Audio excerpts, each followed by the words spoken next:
Hey everyone, welcome back to the Ceres podcast. I'm your host Stelios, and today I'm joined by David Nicolaou, Mark Petrou, and Kelly Barnes for another one of our much-loved Podsquad episodes. These shows are always a brilliant mix of ideas, opinions, and a bit of good-natured back and forth. And judging by your messages, you enjoy them just as much as we do. Quick heads up, David Miller can't be with us today. He's on a well-earned family holiday with his better half, Leslie. Now, in this episode, we're diving into some big talking points. Kelly's frustration with national living wage, a proper look at commodities, both British and global. We unpack the Kate Nichols podcast. David Nicolaou asked the question, does fish and chips have a ceiling price? Plus, we touch on to diversification, some social media strategies, when it works and when you can go too far. And of course, much, much more. Running a fish and chip shop isn't guesswork, it's numbers. That's why we built the Ceres calculators, from gross profit to labour costs, peeling yield to VAT. They can take hard sums out of your day-to-day so you can focus on frying, serving and making money. They're free, easy to use and are built for fish and chip shops just like yours. Head to ceres.shop, click on calculators and start making better, smarter decisions in seconds. Every fish and chip shop owner knows the fryer is the beating heart of every fish and chip business. But if it goes down, you're not just looking at repair bills, you're looking at losing sales, customers, and your reputation. And that's why we created the Ceres Deep Fry Cleaner. It's not just another cleaning product. It's pretty much insurance in a tub. It cuts through stubborn carbon, oil buildup. It keeps your fryers running really efficient, reduces breakdown risk, and saves you lots of money in the long term. And the best part, it's really simple to use. You just drop it in with water, let it simmer, rinse dry, and you're back to frying. So don't wait for problems and oil breakdown. Have it way before you need it. Order your Ceres Deep Fry Cleaner today at ceres.shop and keep your business cooking without interruption. A little stock update, our pre-dust solutions are flying off the shelves as always, and some are already out of stock, so don't hang about if you need them. Get them ordered because it will be on a first come, first served basis. Right, on to this episode of the Podsquad.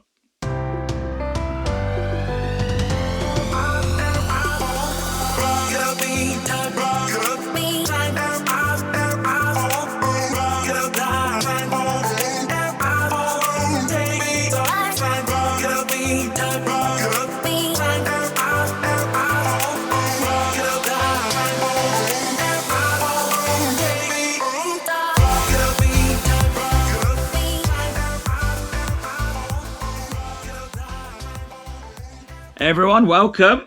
Good morning, good morning, good morning. Good morning. Good morning. August already, guys. What the hell, man? Nearly the end of August, isn't it? Well, yeah, it is. Well, I just can't believe how fast this year's going. I know as you get older and you finish school, like the years sort of fly, but this year feels oddly fast. I don't know. Like, is that because of how busy we all are? No, it's just your age. Time's speeding up. And that time's speeding up. Yeah, I know Mark's always busy counting his cash, but it's different for us. He doesn't count it, mate. He weighs it. He weighs it. It's a bit like there is no cash. Scarface, isn't it? It's a bit like Scarface. Yeah, but instead of cocaine, it's batter flour. I'd like to see that. Once you have the powder, you get the money. Once you get the money, you get the respect. I've got powder. You got flour. Once you get the flour, you get the respect. It's powder. Powder's powder. I got no respect. Yeah. So it's been crazy, hasn't it? Or I can't quite believe we've only got a week left. It's of August, and we're already kind of heading towards those horrible months that everyone hates in our industry. I went to Sheffield on Saturday morning to pick some stuff up. Oh, poor thing. And I parked in the middle of Sheffield. I had to walk past this big casino. They've got a big genting club. And there's a massive video wall. And on the video wall, it said, book your Christmas party now to avoid disappointment. I thought, oh, God. Pour off. It's August. I've started already marketing Christmas. It's just... Yeah, but that's not odd. Like, that's not odd at all. No, but it's not. It's a fairly visual reminder that Christmas is not that far away. To be fair, Yeah. I think when the sun's shining, that's when it pisses me off. Yeah, because it's going to be a long winter. You know, it's in England. It's grey and it's miserable. It's, you know, we don't seem to have crisp, bright winter days, do we? These days, it's grey and foggy and horrible. I think that's a perception issue. Yeah. I think that's your problem, not. I think you should right. just get in there and think, you know what, it is what it is. That's why I always like going away later on in the year, because then you're still kind of like a bit of a break in between. Years ago, we used to, when I was able to fly, we used to go and just rent a plane for an hour and go above the clouds and get some sun. Just have a fly around. If it was a low cloud, you know, you obviously need to find out how high the cloud is, but it was like a really low cloud. Just go up and just potter about for a couple of hours and get some sun, and it was lovely. It just seemed to reset you. I know you've asked me to go in the plane with you once or twice, and Raf Chandler has. And you know what I think of? Have you ever watched the film Armageddon?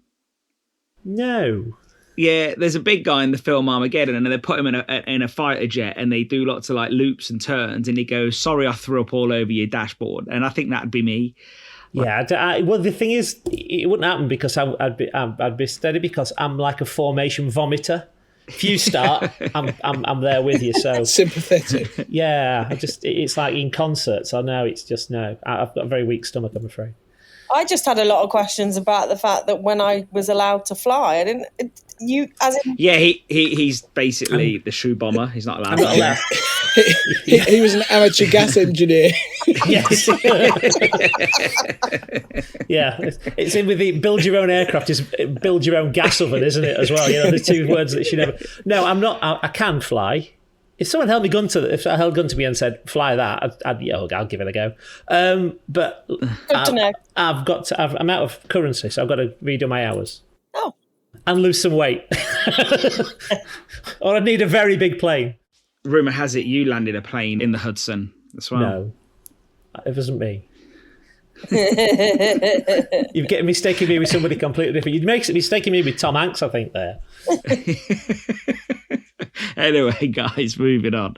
It has been a decent summer, though, to be fair. You know, trade's been all right, except for those, it was before the summer holidays, but June, that trade where the heat just got so hot. Like, killed us. Yeah, there's a tipping point, isn't there? When it gets too hot, people just... I don't know, not for Kelly, I don't think. There's a tipping point. We have a weird one where if it goes above like 27 to 30, it goes dead. But it goes above 30, people are like can't be bothered to cook, so they come in, and they come later. That's all. They do want to eat, but they don't eat later on, and you're exhausted, and you're tired, and then you get busy, and it's just like it's cruel. There is always that cut off though between, you know, as the temperature rises, the inland shops get quieter whilst everything sort of goes to the coast, and like that. Yeah, why not? And also in terms of residential areas, like, you know, inland shops, like pubs get busier, and they deserve a treat too. Well, I think they get busier with beer. I'm not entirely sure they get busy with food, because our local pubs complain that its food sales are in the floor and its beer sales are up. So I know a couple of pubs that we supply, a couple of larger groups as well. They seem to be going through some volume. I've not asked them why. I've not made any connections or correlations, but they seem to be going through it. So, but that just could be because they're doing something right. But we took the kids for a few days glamping and went to Exmouth as well. Kelly, we saw Kelly. We had some fish and chips on the beach. I tell you what though, which struck me, I never saw the big deal of eating fish and chips on the beach ever. Like, and in actual fact, there's something about it. In the last few years, there is something about just ordering your fish and chips and just sitting on the beach. And we were lucky because we found a picnic table, you know, sort of on the beach, Kelly, where the wall is. We sort of made ourselves known. We got the kids and the mums to go sit on a table where there was someone else with their dog, and I think they just annoyed them and they left. And then we went back with the fish and chips, and we ordered the fish and chips off your app, off the Crispies app, for those that don't know. And when we got there, you were rammed, Kelly. You know, it was like opening time, 5 o'clock maybe, like. And everyone was busy, and Meg was running around, bless her, and everyone was just really at it. And I think that just shows on a nice day. And it wasn't a blazing day, you know. It was, and you're also not right next to the beach, Kelly. I think that's the surprising thing. I think a lot of people would say, "Oh, but Crispies is going to be busy because they're next to the seaside." You're not. I know if you take an aerial view, you are next to the seaside, but on the day, there's lots of other fish and chip shops next to the beach. There's two, so there's like a little pop-up hut, and then there's like a permanent. But I think what we found with regards to trade, which has been really interesting for us, because I don't remember the last time this happened, to be honest, is normally when it's hot, exactly like you said, everyone goes to the coast, it gets mega busy, people don't want to cook. Exactly what Mark said, you get to sort of normally, like you said, it's been busy at 5 o'clock, but then it kind of dips off after that first rush. Then you get like an hour's quiet, and then it picks up about 6:30, 7:15, and then it's rammed till 9 o'clock. So you kind of had that trade as like normal. But then what we found is happening, because we've been really lucky with the weather, June right the way through. And we've got forecast weather for the rest of this week at like 24, 25 degrees. Because it's been a prolonged period of nice weather, town has actually been quieter than normal. And I think that's because people are like, oh, it's really hot, let's go, and everyone, locals and everyone, because, all the locals go to the beach next month. As soon as the weather hits, they're down the beach, they'll order their food and it's busy. But I think people then get to sort of end of June and think, oh, actually, hang on, it's been, we can't afford to keep eating out. Like, it's all right eating out sort of like once a week or, 4 times a month as opposed to every other week or whatever. But the trade definitely, I think for us, it's been busy, really busy. And Pines Road has been interesting because we'd shut Wednesdays during winter because we couldn't get the staff.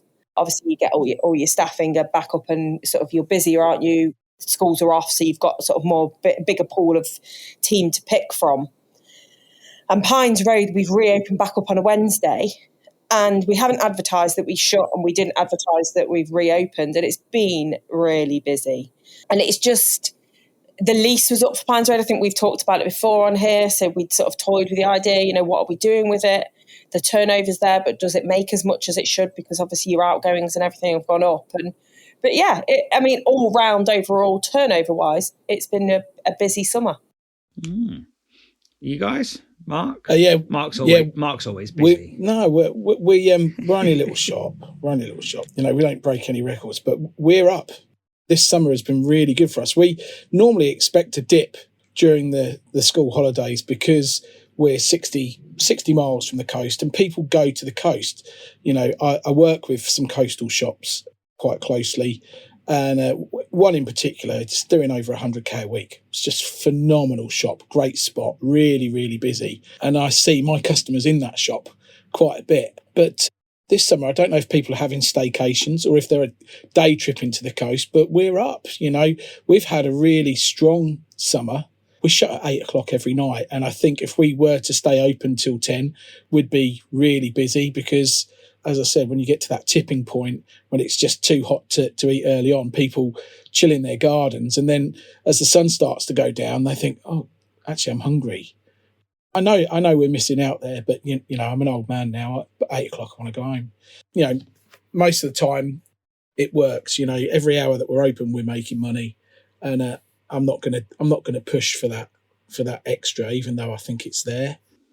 And this new thing that I'm doing anyway is going to be open later because it's a different offer and a different concept. So I don't want it to conflict with that. Interesting. And David, how's things been near Donny?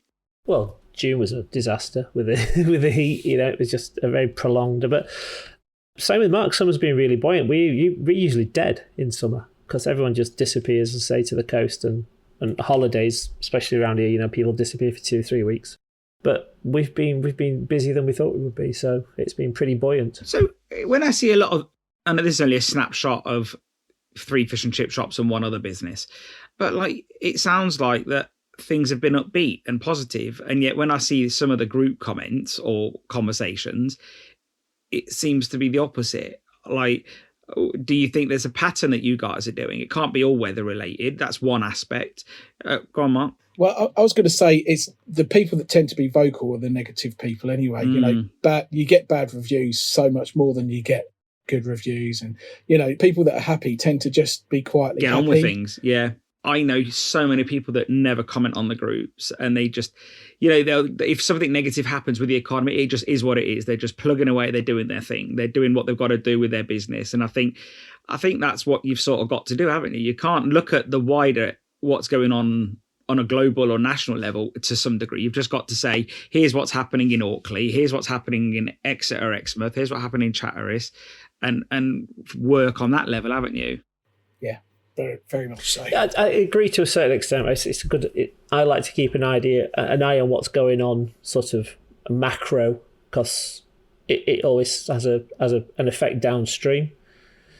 So, I like to keep an eye on what's going on. I mean, I'm looking with very, a tremendous amount of interest what's happening between America, Russia and Ukraine, that finally we might be able to sort of stop hurling things at each other and start selling gas and fish to each other. So that might be a positive coming down the stream. Yeah, absolutely. You make a good point there, David. I think actually, and I know you've kicked this about before, Stel, it might be useful to have like regional podcasts where you invite people on from set areas to talk about what's happening in their area. I think there might be an audience for that. Yeah, absolutely. It's in motion.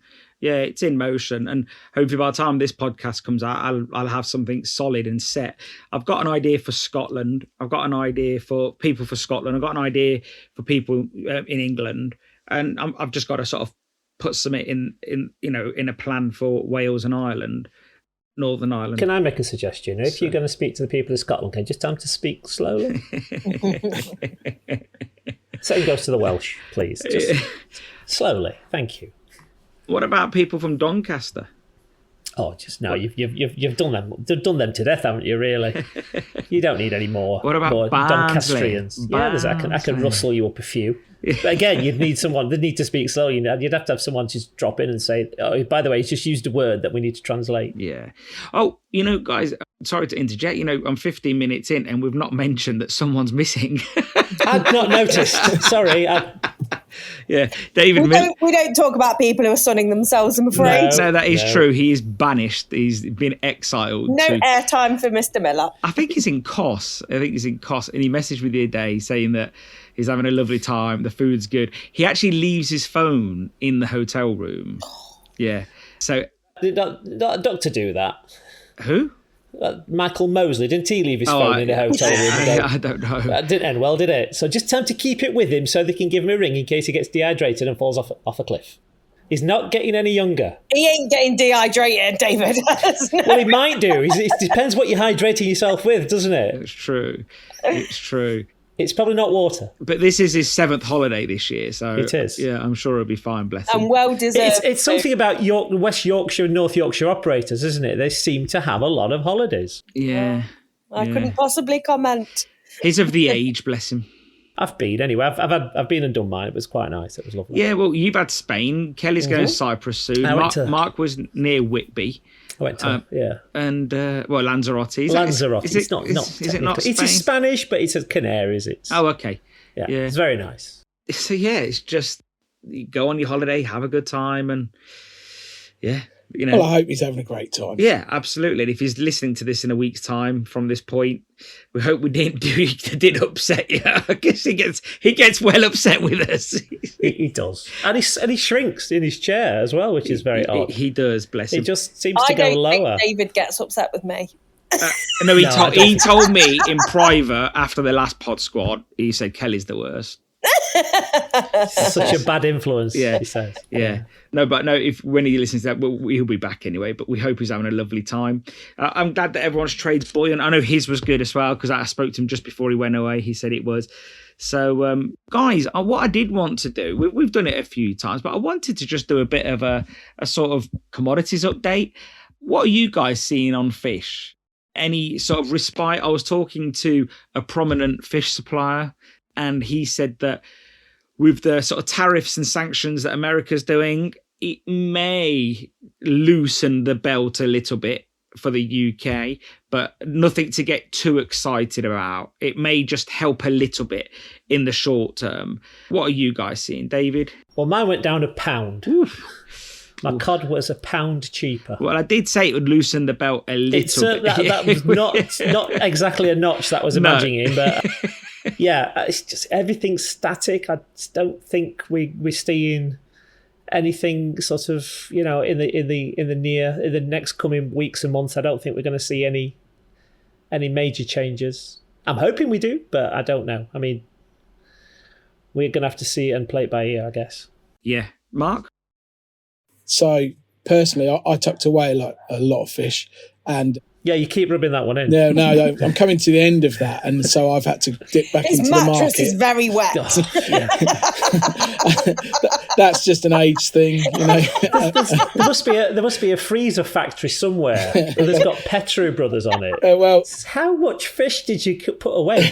A year's supply. I put a lot of fish away, but I'm getting low on it, and I started buying fish quite some time ago to long it out, but what I have found is for quite a while there just wasn't the fish around, and people were offering me fish that I felt that they just wanted to get rid of, fish that they've got kicking around in the back of their freezer and stuff like that. Yeah, we've had a bit of that, unfortunately, come in stream.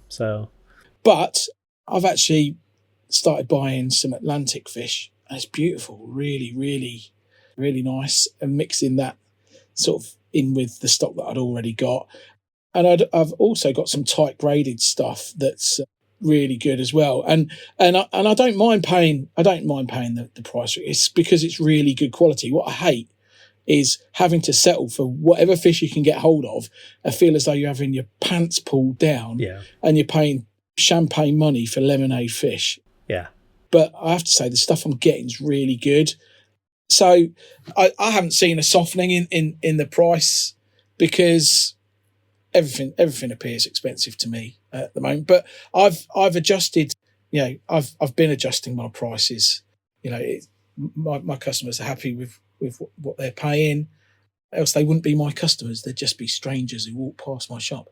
So, you know, they're happy with what they're paying. They're happy with what they're getting. My margins are right. So it's all good. It's all good. You know, whatever's happening in the market, we've got two choices. We either buy fish or we don't.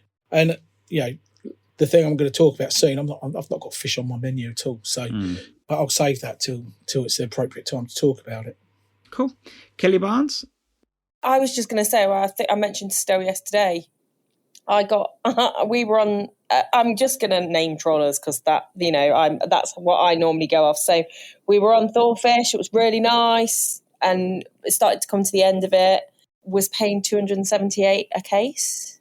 Asked them how much the next lot would be, and I was told it'd be around about £336. And so what grading was it? Was it 6 to 8? So tightly graded. Yeah, pin bone. Yeah, skinned and boned. Yeah. Yeah. So obviously you always pay a little bit more anyway, which is fine. We kind of, you know, we make sure that we're in the right bracket for making what we should be making.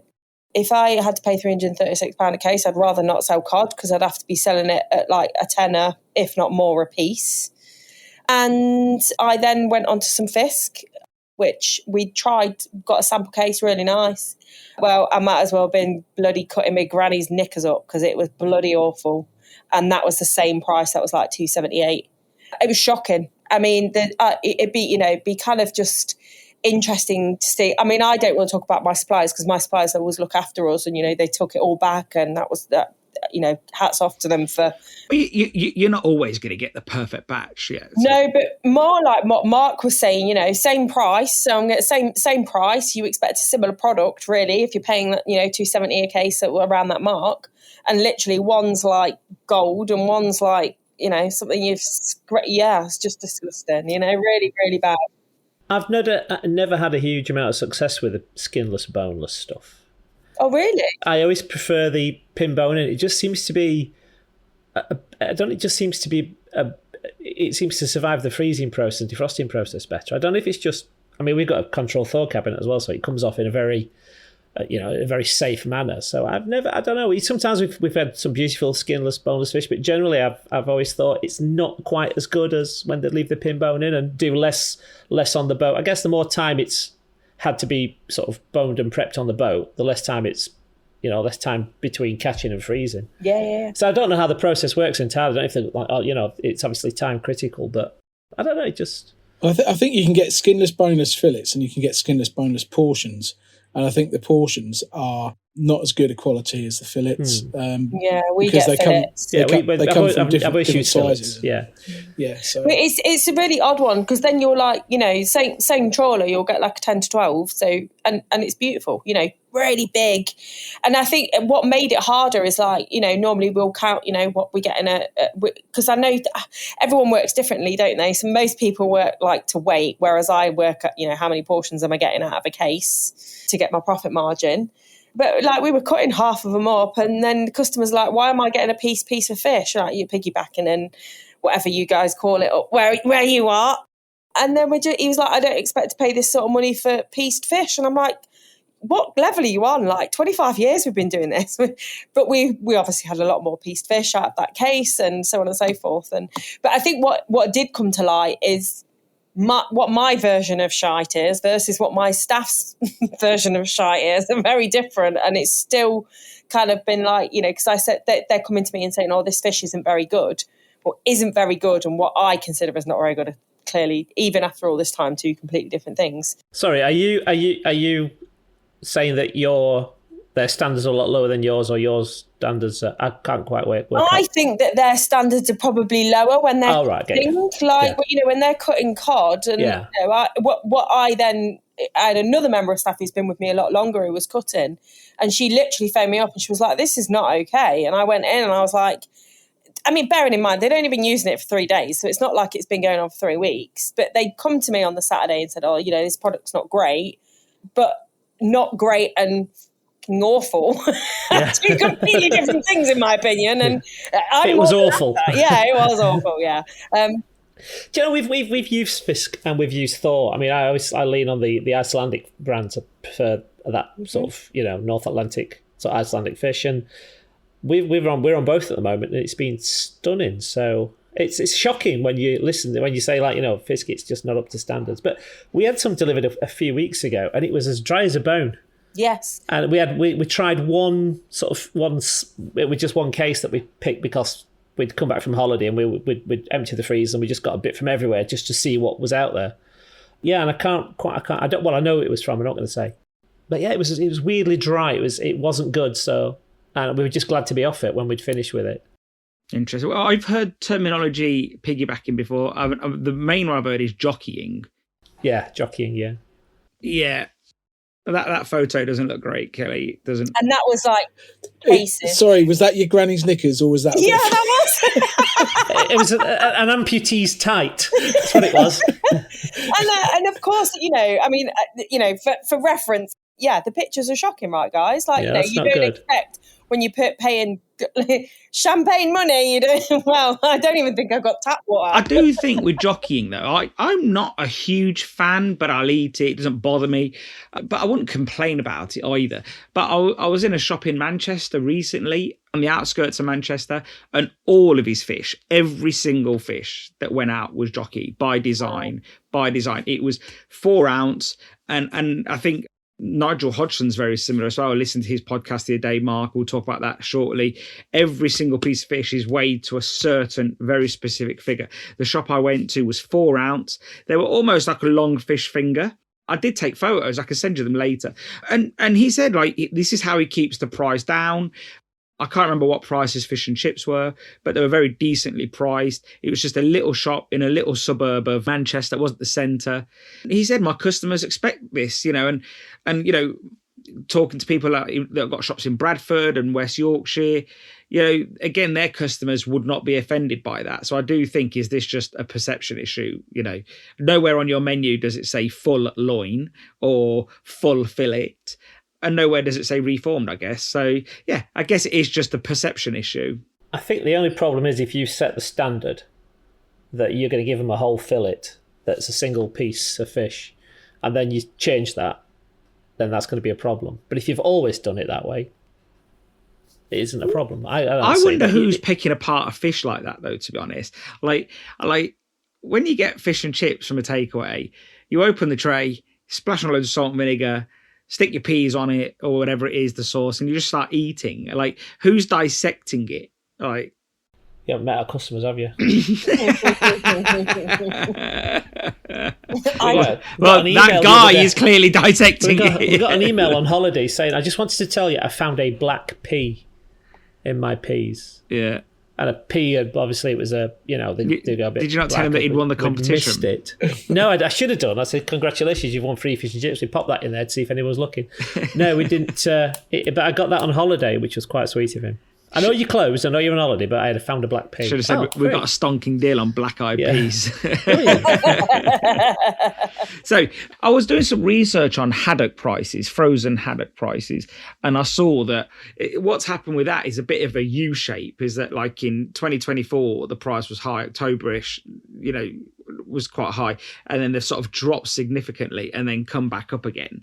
And I did sort of wonder, looking at that U-bend, like, if people put their price up on the first iteration on increase and then it dropped and then they put it up again on the second increase, could they have outpriced themselves somewhat? What do you think to that, guys? I think you've got to just keep an eye on your margin, on your profit. We take a sample every few weeks. We'll weigh what we cut, the sizes, the trim, the bone, because obviously it's pin bone in, and we'll get a percentage profit per pack, so we know where we are. We know what we're doing.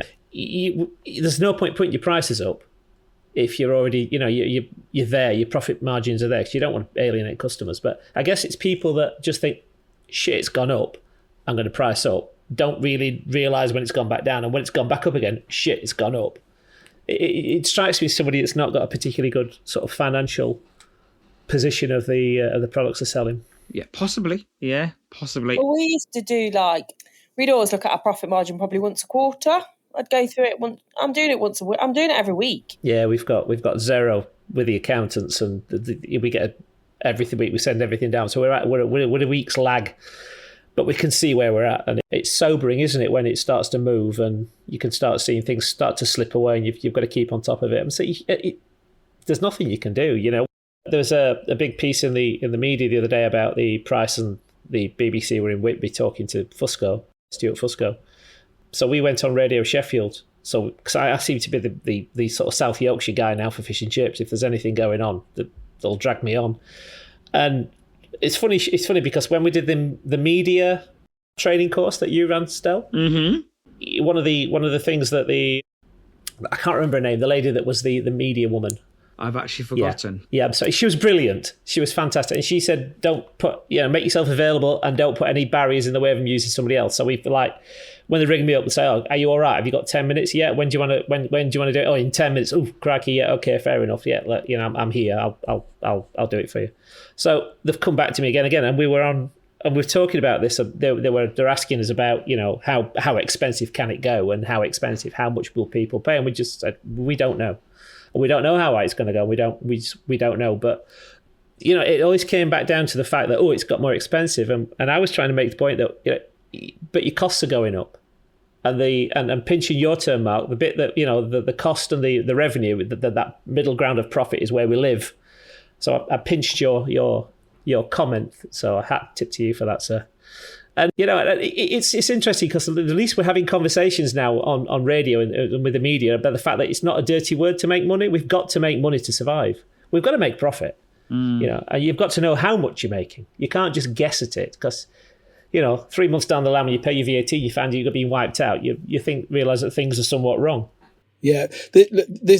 We're in an industry where we get really sucked into the job. I think it is similar for other self-employed businesses, but for fish and chips in particular, it is a lifestyle business. You get really immersed in owning and running and being a fish and chip shop. It takes over your life. And don't get me wrong, I like fish and chips, but you know what?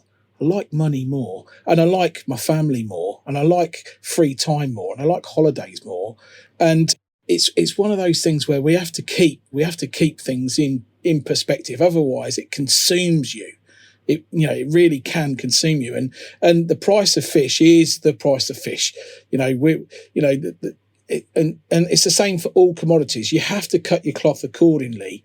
And it's easy for me to say that now because I made a decision probably 6 months ago to to take a good, long, hard look at everything that was wrong in my business and engineer a new business that got rid of all those things. So I'm doing something now away from fish and chips. So I don't worry about the price of fish in that business. I don't worry about, so many other things. I actually think it's sort of irrelevant. Customers have a fucking choice. Like, you never put a gun to their head and said, buy our fish and chips. Yeah. And on the media, here's one thing we don't say. Everything's gone up. Those 3 words, everything's gone up. Why? It's so simple. Like, look around. Like, there's not one thing that hasn't gone up. Wages have gone up, as we're going to discuss shortly. So the fact is, everything's gone up. So, think of what Brent would say. If you're in Brent Watson's shop, yeah, and you're queuing up and you look at the menu and go, bloody hell, it's expensive here. What would he say? Don't like it, go somewhere else. Pretty much in the nicest way. That's the price. That's the price. See you later. Price, yeah. And only in this industry do the many of us get all worried and panicky about what people think. Customers have a choice. They do not have to buy whatever you're selling at the price you're selling it for. They can easily go buy whatever it is they want to go buy. So fish and chips is one of all the businesses I've had, fish and chips is the one where people worry about it the most. And that's the point that I was trying to get, is that with fish and chips, everything seems to be focusing on margin and price. And No, the focus should be on margin and it should be on price, but they're internal factors. I think it is what it is. Yeah, you need to get those right. Yeah. And if you set your stall properly, customers will come in. And we're going to go on to that later anyway. I don't want to talk about all that yet because we've got that as a topic later. But I think I think customers ultimately have a choice. They weren't told that they have to buy it from you. And no one's scalping because, again, customers have a choice. So, yeah, interesting. Let's move away from fish, though, guys, for a second. What are we seeing on potatoes? I'm hearing that it's an incredibly good year at the moment. Good harvest, shall I say. Guys, you seeing any drop on potatoes? Yeah, well, we have, but we're from pre-cut PG chips, so he's dropped his prices, which is positive. But Mark, I'm sorry, you're in the middle of potato world, aren't you? Yeah. People that have irrigated have got really good yields. People that haven't have got really small spuds. My experience, and it is just my experience, of the early spuds, there's a lot of work on them. There's a lot of work on them. For earlies, that's odd, isn't it? Yeah, the earlies, normally you put a sack of new potatoes in, you let them go round 3 times, you let them out. Might be one green one. Touch a bit of water and they're done, yeah. There might be one green one, maybe one that's got a bit of mechanical damage, and then they're in the chipper. But I'm having to go through them one at a time, which is, I don't really want that in August. I don't, I don't really want it in September. The only upside of new potatoes is probably that, to be honest. Yeah. I think what we might find is that there'll be some good spuds around and there'll be some rubbish ones around, and they'll probably try and shift the rubbish ones first. So maybe September and October, there might be a glut of spuds. There might be a drop in price because farmers that have got issues are going to want to shift them. They're not going to want to put them into store. If they're rubbish going into store, they're going to be even worse coming out. But they always offload the stuff that's going sooner. Yeah, first. I just, I'll be interested to hear other people's experiences, and at the end of the day, we're a platform that actually thrives on the more interaction and feedback we get on these conversations. Absolutely, the better everybody is for it. So I'd love to know what everybody else's experience of the earlies and the main crop as that kicks in, what they're experiencing. I think there'll be a lot of spuds around. The big companies that des in and deprived the independents of an easy market. They've grown enough for their processing this year. I think there'll be plenty of spuds around. I think prices will soften, but if they're rubbish, send them back. That's what I'm saying. If you get some spuds and they're no good, phone your guy up and say, you're having them back, mate. Is that easier said than done, though, for someone like David, though, who's on pre-prep? Yeah, but they might say, well, they're £4 a bag cheaper. I don't care. The price is the price. The quality is the quality. I've agreed my price this year. I'm paying the same price this year that I paid last year. And you know what? I'm going to pay over the top. This year, I'm going to pay more for my spuds than a lot of other people. But the last couple of years, when I've been getting them really cheap, and everybody else has been paying over the top, I've been rubbing my hands. The farmer has to have a good year too. So, but I'm not going to take I'm not going to pay over the top and have shit. See, I don't have that problem. That's all dealt with for us. It's somebody else's problem. And we pay for that, obviously, but...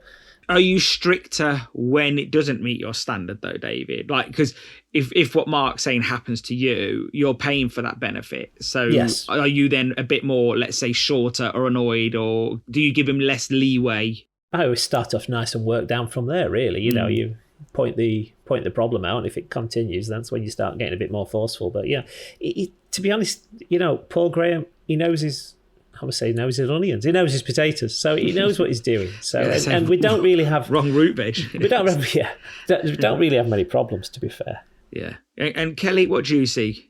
Yeah, so we're exactly the same. I think we're probably paying over the odds this year, but we had 2 tons of potatoes delivered like a week and a half ago. We peeled the first batch. I was like, absolutely not sending this shit back. And, it was on the phone. I'm like, it's going back. It was awful. I'm not paying what we're paying for that. So you've had the same experience as me? Yeah. Some good, some bad. Exactly the same. And then you get a beautiful batch. And what I always find, the nicer the potato when it's in the customer's box, the bloody harder the work it is in the potato room. That's what we have to stay focused on. The most important thing is what the customer gets. Yeah. But I'm sorry you had that happen to you, but I'm glad it wasn't just me. No, exactly that. And it's like I got delivered a portion of chips. We had fish and chips. I'm like, why is this shit? Like, I'm not serving this to my customers. They were peeled that morning. It was a new delivery. And I was like, I'm not serving it. And of course, 8:00 at night when I'm having my dinner, unfortunately, my potato man gets the same phone call that my customers would give me. If I'm not happy with that product, I want it picking up tomorrow morning. And if that means I've got to drive over to Exeter and pick up 10 sacks to sort me out until my delivery comes, then so be it. And I'll deal with the logistics my end. But I'm not willing to serve shit. Sorry for my language. It's all right. It's unladylike, but we'll take it. I'm ending now if you thought I was a lady anyway, so. A lady. Yeah. And then obviously we've got, I've done a few other things I wanted to touch on. So beef dripping, Mark's a dripping user. And a Frymax user. Oh, okay. And a Frymax user. But I hear that dripping, although beef prices have been as high as they've been for a while now, they've been quite high. Dripping prices have come back a little bit. They've been quite steady for a while, and a lot of people reporting under 35 quid for 20 kilos. Mark, I know you're a main dripping user, I guess. So what's your thoughts on that? Yeah, and any price reduction, if I'm getting the same product for less money, I'm obviously I'm ready to start practicing cartwheels again. Yeah. The new place that I'm doing, I'm going just Frymax. I'm not even using beef dripping there. So. Yeah. Well, I think what the key thing is that palm, that's been another weird one. Palm, what I don't get, I'm hearing that palm's coming down at the shop level, but globally it's up. So I don't know if my data is too broad, but yeah, it seems like, if it's the same price this year as it is last year, why is it going down? What are we not seeing? Is there a bit of older stock coming through? Is there an increase coming down the line? I don't know the answer.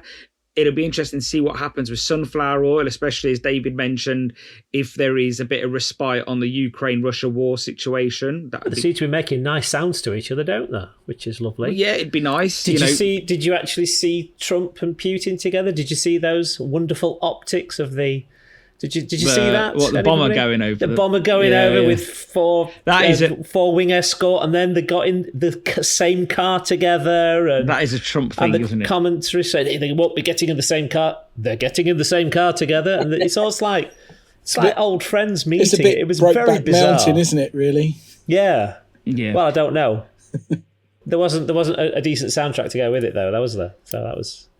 So the UK wheat harvest. Now, people don't get overly excited about the wheat harvest. I always like to talk about it. We do market reports whenever they're available. I know it's not on the top of the list. I know it's not dripping, and I know it's not palm, and I know it's not fish.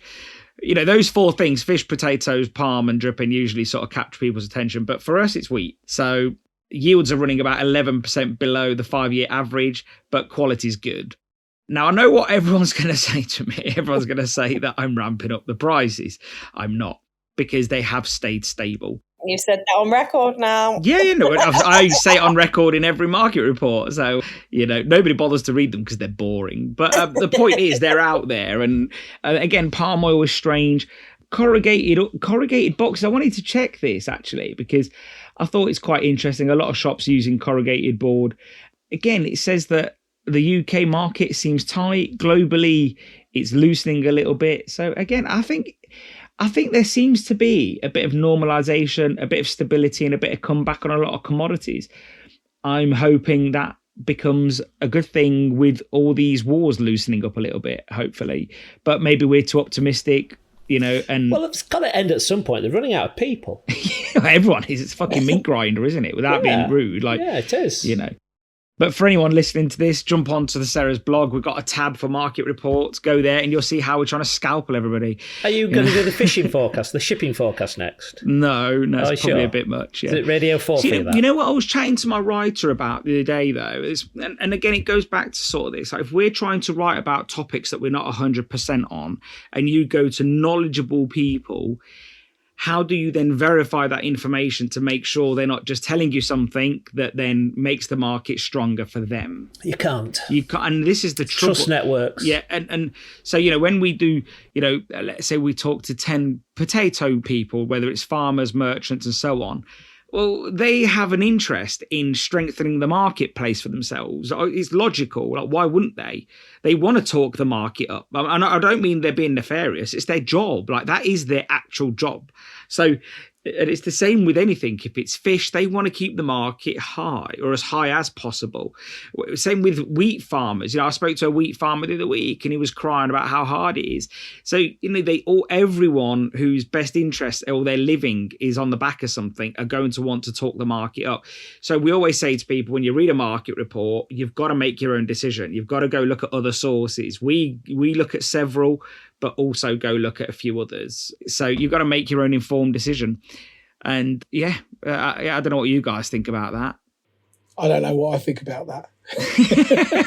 Well, Mark, you get what I mean about people protecting their own interests. You're in the fens, yeah? Yeah. Like, you talk to any farmer around there, they're going to tell you how fucking hard it is, even after they've just sold their potatoes for a record year, aren't they? Yeah. At the end of the day, you've got to put your own spin on everything, haven't you? You've got to make it work in your favour. And I guess there's always going to be an element of that, isn't there? Yeah. My landlord's a farmer, and I saw him was that just after that June heat? And I said to him, how's the weather for you? He goes, we need a bit of heat. He goes, we need a record harvest this year. Great. And then he had the rain. He goes, it's come at a perfect time. I said, great, congratulations. And he's like, no, we're going to lose money though. And I was like, but you can't, you're not going to though, are you? Because you just said, like, yeah, but we've had to pay this for, all right, mate, I didn't need your market report. Like, yeah, and I think this is the thing, like, and not just farmers, we probably do it in this industry. When customers come in and say, potatoes have been cheaper, I saw on the news. Wow, wages are more. Like, so we're all protecting the margin. And, and that's our job, I guess. Everyone's got to protect their margin. It's either too dry or too wet, isn't it? Yeah. There was a character in the Far Show that Paul Whitehouse used to play. His opinion used to swing like a pendulum, depending on who he was talking to. And funny that. And so Mark's new project, moving on. Mark has opened a new business. Tell us about it, Mark, and we can go through it with you. Well, I've not opened it yet. Okay. And I'm going to be a little bit cagey about some of it, because it's part of my plan. Obviously, some people who listen to this know my backstory, know that I've not always just done fish and chips. I've had pubs, I had a cinema, I had a deli and a whole roast business, and I've done other sort of hospitality and event catering and stuff as well. And as I already said just a few minutes ago, I do love fish and chips. It's been a real labour of love for me. I've felt most at home in my fish and chip business. But there are things about my fish and chip business that really starting to annoy me. I had an opportunity to do something different that fixed all the things that were annoying me about my fish and chip shop, like the like the price of fish. So this new opportunity is an online kitchen. It's an online business. And the challenges involved in getting an online business off the ground is really what I wanted to talk about, because when you have a high street hospitality business, whether it's a restaurant or a takeaway, you smoke out the windows, or you put white news up in the windows, whatever, and you build your shop before you do a big reveal to the public. But people know there's something going on at that address, and word gets out and the rumour mill starts. And then you have a bit of a lead up before you open, and people get to find out what's happening. And we've all had new shop openings where you need to whip up a bit of interest and stuff. And that happens kind of organically because you've got this high street presence. But with an online business, the challenges in getting one of those off the ground is, they're completely different. And it's something that I've not experienced before. I know Kelly opened a delivery-only fish and chip business during COVID, and I'm hoping that she will be able to share some of her experiences in how she got that up and running. But I can't just sort of get my kitchen ready, fill it full of stock, and then open, because I'll be throwing so much food away, because I need to have an established customer base. I need to have people downloading my app, and I need to have an audience before I open. But what I can't do is use my chip shop customer base to get those customers, because when I open, I'm likely to halve my fish and chip business at the same time. So I don't want to steal customers from myself. So I've had the challenge of how do I create interest? How do I create this hype for my business before I actually get it open? I've used social media, and I've used some quite clever photography, which kind of teases what I'm going to be doing. And I've set myself some deadlines and some targets. I want to have at least 1,000 followers before I open my doors, and I want to get as close to 500 downloads of my app before I start trading. Because if I don't do that, on the first day when you can book slots and you can order meals, if there aren't people to book slots and order meals, I'm gonna struggle. So yeah, I just wanted to say that it's been... Can you give us a snapshot of what the menu would look like? Yeah, I'm really happy to. So some of the things I wanted to fix was I wanted to improve my margins, and I wanted to be a lower price point. So how can you do that with potatoes? Well, I don't do chips on my new menu. I do fries, because when you put chips through a 14 or a 17 mil block, you get a certain number of chips per spud. And I'm using an 8 mil chipper block, and you'll be amazed. It's beautiful. It's absolutely beautiful how many portions of loaded fries you can get from one sack of potatoes. So instead of doing a portion of chips for £3, I'm doing nacho cheese and bacon with spring onion loaded fries for £6. But that's the whole meal at £6. You know, that is the meal. You know, there's not something with that. You know, it's a really good portion. I'm doing rice bowls, I'm doing noodle bowls, and I've enjoyed the whole process of sourcing new packaging. And so the rice dishes and the noodle dishes, I've got probably 4 or 5 of each, but there's only going to be one on at a time. So the rice bowl of the week or the noodle bowl of the week is this and this. And again, that's all about how easy it is to keep the menu fresh, to keep the menu changing, so people always... And the good thing with that, protein isn't the star of the show, and protein is the most expensive part of most meals. Yeah. Yeah. So again, I'm between £6 and £10 for a meal, but the margin on it is phenomenal. I'm doing lots of chicken products. I've got boneless chicken wings, I've got southern fried chicken strips, I've got battered chicken breast bites, I've got really McDonald's style nuggets, I've got buttermilk chicken. I'm doing bundles where you can have a family deal where you get 4 or 5 of each with some fries. I'm doing kick slaw, which is coleslaw with jalapenos in it. I'm doing the loaded fries. I've got loads of different loaded fries. I'm doing a midweek roast dinner. So on a Wednesday, you can get a chicken dinner with roast potatoes, Yorkshire pudding and steamed veg. But I'm only doing it one day a week because if you fancy a roast chicken dinner on a Wednesday night, that's going to be available as well. So it's all about margin. It's all about... That margin must be in the 80s, surely. Let's start with a 7, Stel.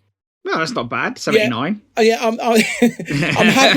I'm happy with the margins, but people are we shouldn't be spending afraid less of saying it. Shouldn't be afraid of saying that you're making a decent margin. Nothing wrong with that at all. People are spending less than a tenner a head, so it's really good value. You know, I will say this is something I've mentioned on many podcasts before. My dad, when I first started working with my dad, his chip diameter was 11 by 14. Yeah, and like everyone, it's crept up, and now it's like, what's the average in the industry now? Is it 17 by 17 or 17 by 14? I'm not 17 sure. by 14, I'd say. Yeah, and you think customers' expectation is that they still want the same amount of grabbable chips. Yeah. So whereas I think this is where McDonald's and not just McDonald's, but think of anyone that does fries. This is where they win. If you're doing a 4x4 or a 7x7 or a 6x6, the amount of times your hand goes into that packaging to pick out a chip, it's a lot. Whereas if you try to do the same weight for weight on a chip shop diameter, let's say it's 17 by 17, you're looking at several chips.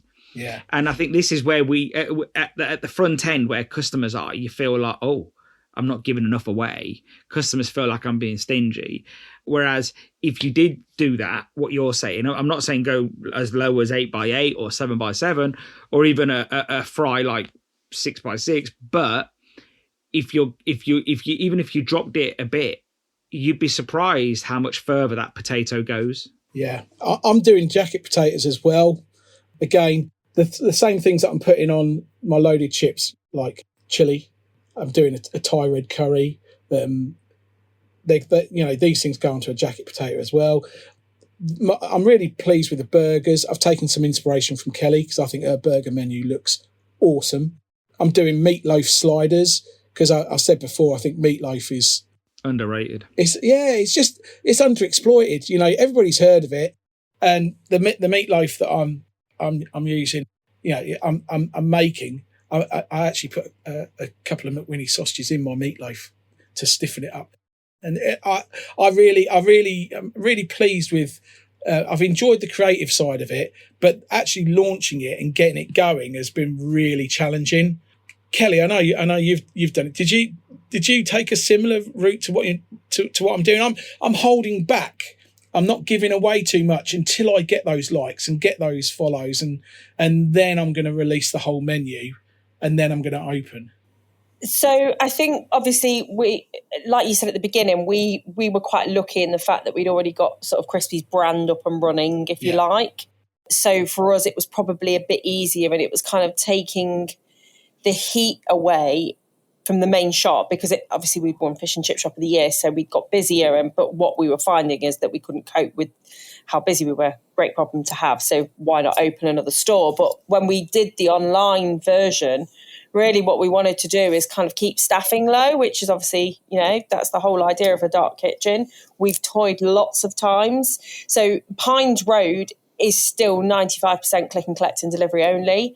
Unfortunately, due to COVID, we then had to open that up a little bit because obviously you needed to dilute. And so it became a bit of a different business model. So yes, we still allow people in, but not like we do at Exeter Road. You don't get that sort of walking clientele. But I think what I've found now, food bloggers are probably a way to go. So like boosting your online presence through TikTok and Instagram. Yeah. It's huge. Like I cannot tell you the amount of views that we've been getting on our social media. Like one video is getting like in excess of 5,000 views every time we put it up, because it's not diluting it, but we're talking about the product.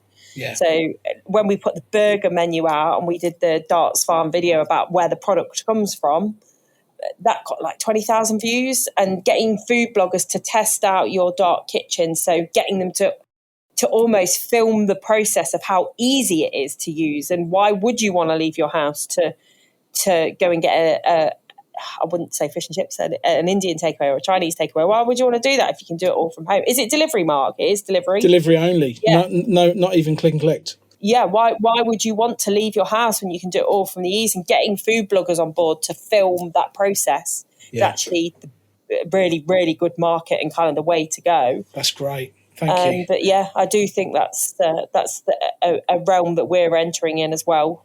Yeah, I think Kelly did a grand job with the promotion of your new product launches. I think, just talking about it on video, you're quite happy, and people like that. I think, I think video really lends to a new product release.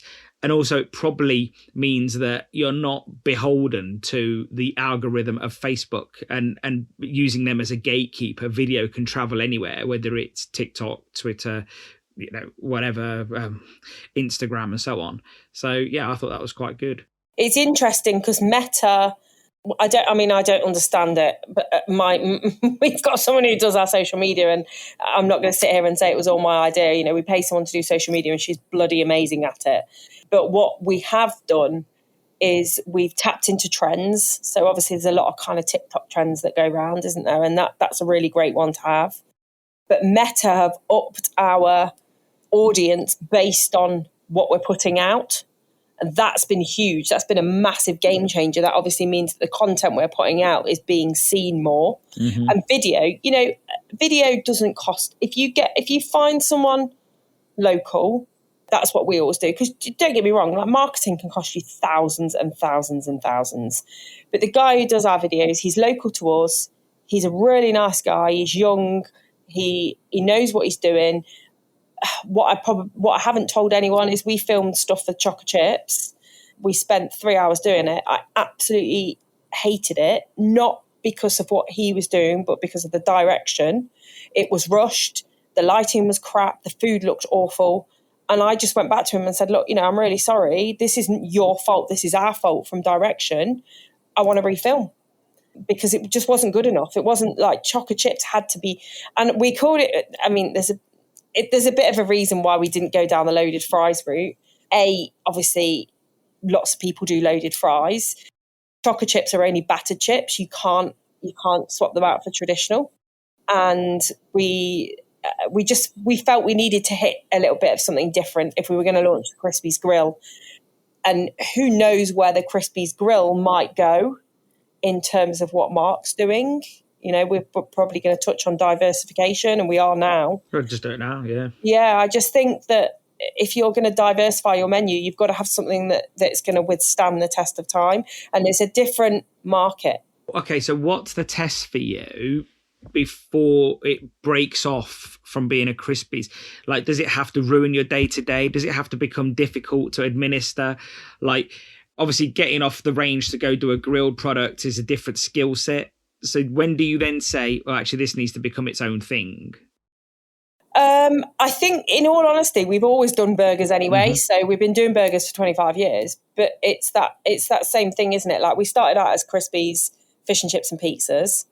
Pizzas was just becoming a bit of a headache because fish and chips was taking off and going down that crazy route. And we were ramping up towards fish and chip shop of the year. But we just felt that with the prices, the way they were going in terms of fish and how much things were costing, you'd be stupid to sit there and go, well, I'll be all right. I'll just sit here and put my prices up. And we've talked about ceiling price. What's the ceiling price? We'd be stupid to sit here and go, well, let's just stick to what we're doing. You need to look at what else you're doing within your business. In all honesty, in answer to your question, Stel, I don't actually know the answer to that. I just know that you've got to be savvy in setting up something that if we're gonna do it well. That's what we've always done with fish and chips. If we're gonna do pizzas well. Don't do 80% great fish and chips and 20% good pizza. It doesn't work. Like, if you're gonna do it, market it well, sell it well, get a great product, charge the customer for the product, because there's no point going, oh well, we already did burgers. But actually, the burger prices went up. We were paying 85 pence and they went up to 120 cost. I think maybe a bit less than that. But if we're going to everything, sourcing the ingredients, it's taken. We started talking about this last October, chocolate chips. It's now August. It's taken us that long to get everything right and get the specifics right and get the ingredients right and get the look right. And, we were like, do we want to launch Crispies Grill as a whole? So we do burgers and chocolate chips. And it was somebody else within our business that said no, because you've got 2 marketing opportunities here. Yeah. And do you know what the biggest thing, and I always come back to Mark's wisdom, all we did was pay 200 quid for a pop-up banner with our photographs of our burgers in the shop. It's got 9 burgers on it, and people just come in, and I think I've said this before, they just go, I want that one. They don't even ask the price. Like, so we talked, didn't we, Mark, before about just having visuals. Yeah. Years ago, we talked about that. Just think it's huge. I think, and it's like I said, we're going to completely change our menu in the way that customers order and can order. I mean, you go into Mackey's, you go into KFC, you go into Subway, you go into Greg's. It's just all visual. You know, you're very hard pushed to see a price. You've got to squint to find it. And I just think that's the way that the takeaway industry as a whole is going. Yeah, it's been a very similar process for me because I've spent 38 years building a brand, and this new one that I'm launching is going up against that. So I had to make sure that this new brand looks really, really slick. It's really cool, but it's completely different. And my opening times are different. I'm going after a different generation. I'm going after a different market. I'm going to be doing some really cool food, but really high margin. And it's not aimed at my fish and chip customer, because all I would be doing is taking it out of one hand and putting it into another. But what I've come up with, this concept, is so scalable. If there's a pub in the next town that's got a kitchen that they're not utilising, we can produce this menu from that pub. So if you like, what I'm actually doing is I'm actually proving a concept at the same time. The only indulgent spend on the whole job is my KFE range, because I didn't need a KFE range. I just fucking wanted one. So I've put one in, because if I do decide at a later date I want to sell fish and chips from that site, that option's there. Given the fact that you're doing smaller fries, though, like Frymasters and Pitco's, surely they would have been good. Yeah, because you can just put another one. They're more than capable of doing the job. I just I ring fenced the budget to do this whole thing of 50 grand. That's how much I wanted to spend to set up this kitchen. And I blew 80% of the budget on the range. Yeah, okay, fair enough. Fair enough. So, Kelly, do you see yourself doing more videos for the everyday things? Like, everything. Yeah. I just, I don't have TikTok on my phone. I just don't get it. I'm sorry. I'm 45. I can't be bothered. I love a bit of Instagram. But where my business is concerned, I get it. Like, it's slowly starting to understand why the kids, that's where the kids are at, right? That's where my son is 16, nearly 17. That's where his generation are at. It's not word of mouth anymore. It doesn't just naturally filter down generations, I don't think. The younger ones will spend their money like it's water. They've got no concept. I guess one counter to that, to be devil's advocate, is that every business I've seen in, let's say, the last 10 years that has appealed to, let's say, it was Instagrammable, now it's TikTok, let's just say it's social media virality, they always seem to last like 3 years and then go pop. And I do wonder, like, is that sort of ephemerality, ephemeral? Like, we do it today, we forget it tomorrow. Yeah, these young kids, you'll get a tenner off them once and they just bugger off because they just want what's cool next. Remember the Prime craze? I'm trying to think of the most recent one. People spending, for all intents and purposes, people, the credit crunch or whatever it is that it's called at the time, they can't afford it, but they're spending £7 on a bottle of Prime. And you think, are we at risk of becoming that as well?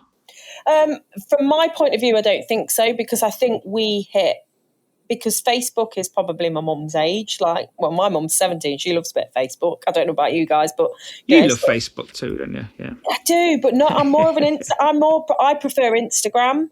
So I think that sort of 30 to 50 is where the Instagram market is at. We do a lot with food bloggers. We get them, we invite them in. Obviously, it's not paid. So if they want, they can come in and say what they like. You really are risking that, I think. Have you not considered using that food review club guy? Because he's like $3,000. He came off his own back and he gave us like a 9 out of 10. That was about 3-4 years ago. Yeah. A friend of mine got an email from his team recently and they said, we're down in this area soon. Would you like us to come and do you for like $3,500 or something? Jesus Christ. Yeah, well, it's just not a bad day's work, is it? Like, well done to the guy. Like, I just think if a food blogger's a real food blogger, they're going to come in and they're going to do it, and they'll get promotions elsewhere. Like, do you know what I mean? I get that. Yeah, I I'm get not paying that. someone to give me a review. I can get that on TripAdvisor. Shit or not, you just. He doesn't need the money either. No, absolutely. I don't know. I think, in answer to your question, I think that yes, probably there are some businesses like that, but for me personally, I don't. It's not everything. It's still not it's not the be all and end all of my business. It's just something extra we're doing to tap into that market. And I think that we've still got such a broad. We've got a huge customer base. Yeah. A huge customer base. We've got your 16, 17-year-olds who come in and buy nuggets and chips like they're going out of fashion. We still have the hardcore. I don't even know if it's a grey pound anymore because I don't know whether they're grey or not. So one thing's for sure, consumer spending habits they're not going back to their old ways. The smartphone, online ordering, that's here to stay. Whether we end up being cashless or not, that's another tin of worms to open. I just think I don't know if it's even relevant. I think we accept all money. I don't care what it is. Like, money is money. Like, but the way people choose to buy, whether you're going to be here in 3 years' time or not, which is the point you were making, comes down to whether the fact people.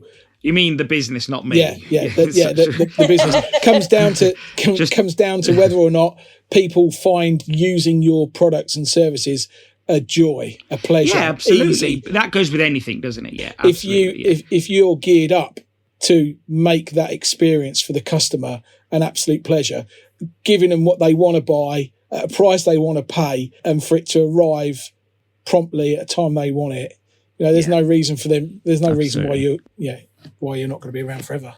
I was going to say as well, it's not always necessarily, videos aren't always necessarily around the product. Like, for me, I'm about to record a GCSE video this afternoon to go out on social media and I'm not giving free stuff away in exchange for your grades.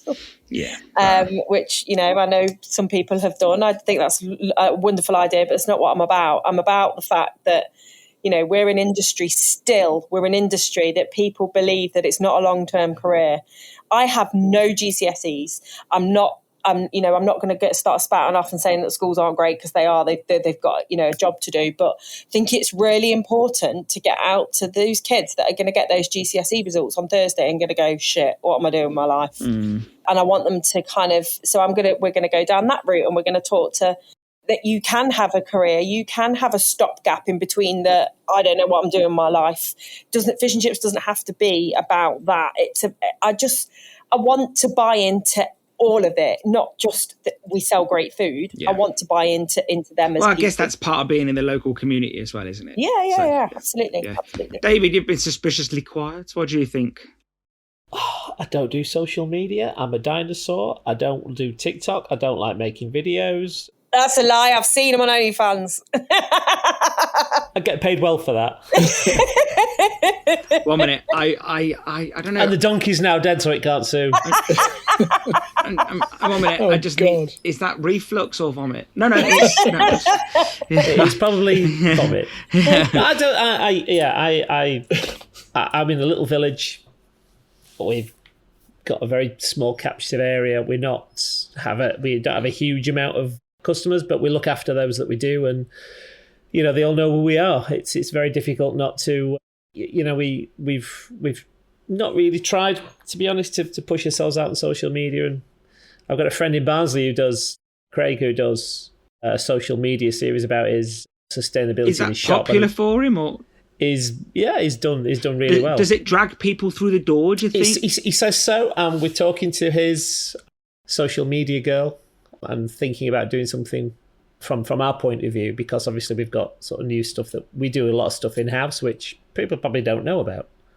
And, we could shout about that and see where it goes. So that's a conversation we're having now at the moment, because I haven't got time. I haven't got the patience to sit there and edit stuff and film stuff, promote stuff.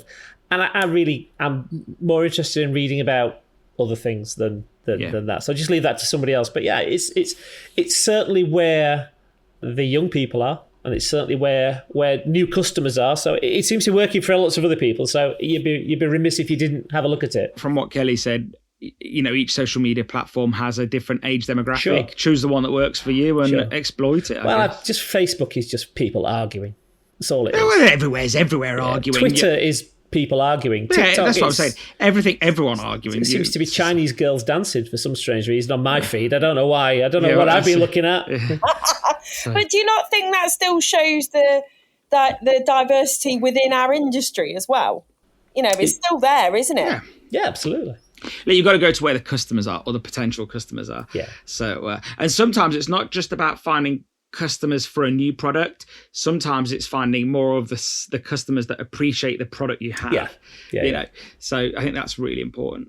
Guys, moving on to the next topic. David, so tell me about your question. Has fish and chips got a ceiling price? Give us your thought process behind it. We keep getting asked every time we go on and do any media. We keep getting asked by, interviews, journalists, or whatever. It's how much people are going to pay for fish and chips, and is there a ceiling price? And what point do the people just walk away? And I don't know if you've already hit it in terms of the fact that people have got an idea that they want to pay, say, for fish and chips, £10. And then once the sizing of if they normally bought a 9-ounce fish, say, and that's now for a portion of fish and chips is now sort of £12, £13. They're trading down to smaller sizes. They've got a number in their head that they want to pay for fish and chips, and we've seen this from time to time now because people that you know people's orders, and you can also have a look back on what they've ordered on your app, and you can start seeing them. They're ordering smaller portions to keep that price down, and I don't know where if now a 6-ounce fish and chips is pushing tenner, are we going to be down to a 4-ounce fish and chips is going to be a tenner if there's any more major price rises? And are we just going to be churning the same revenue over with less weight of protein?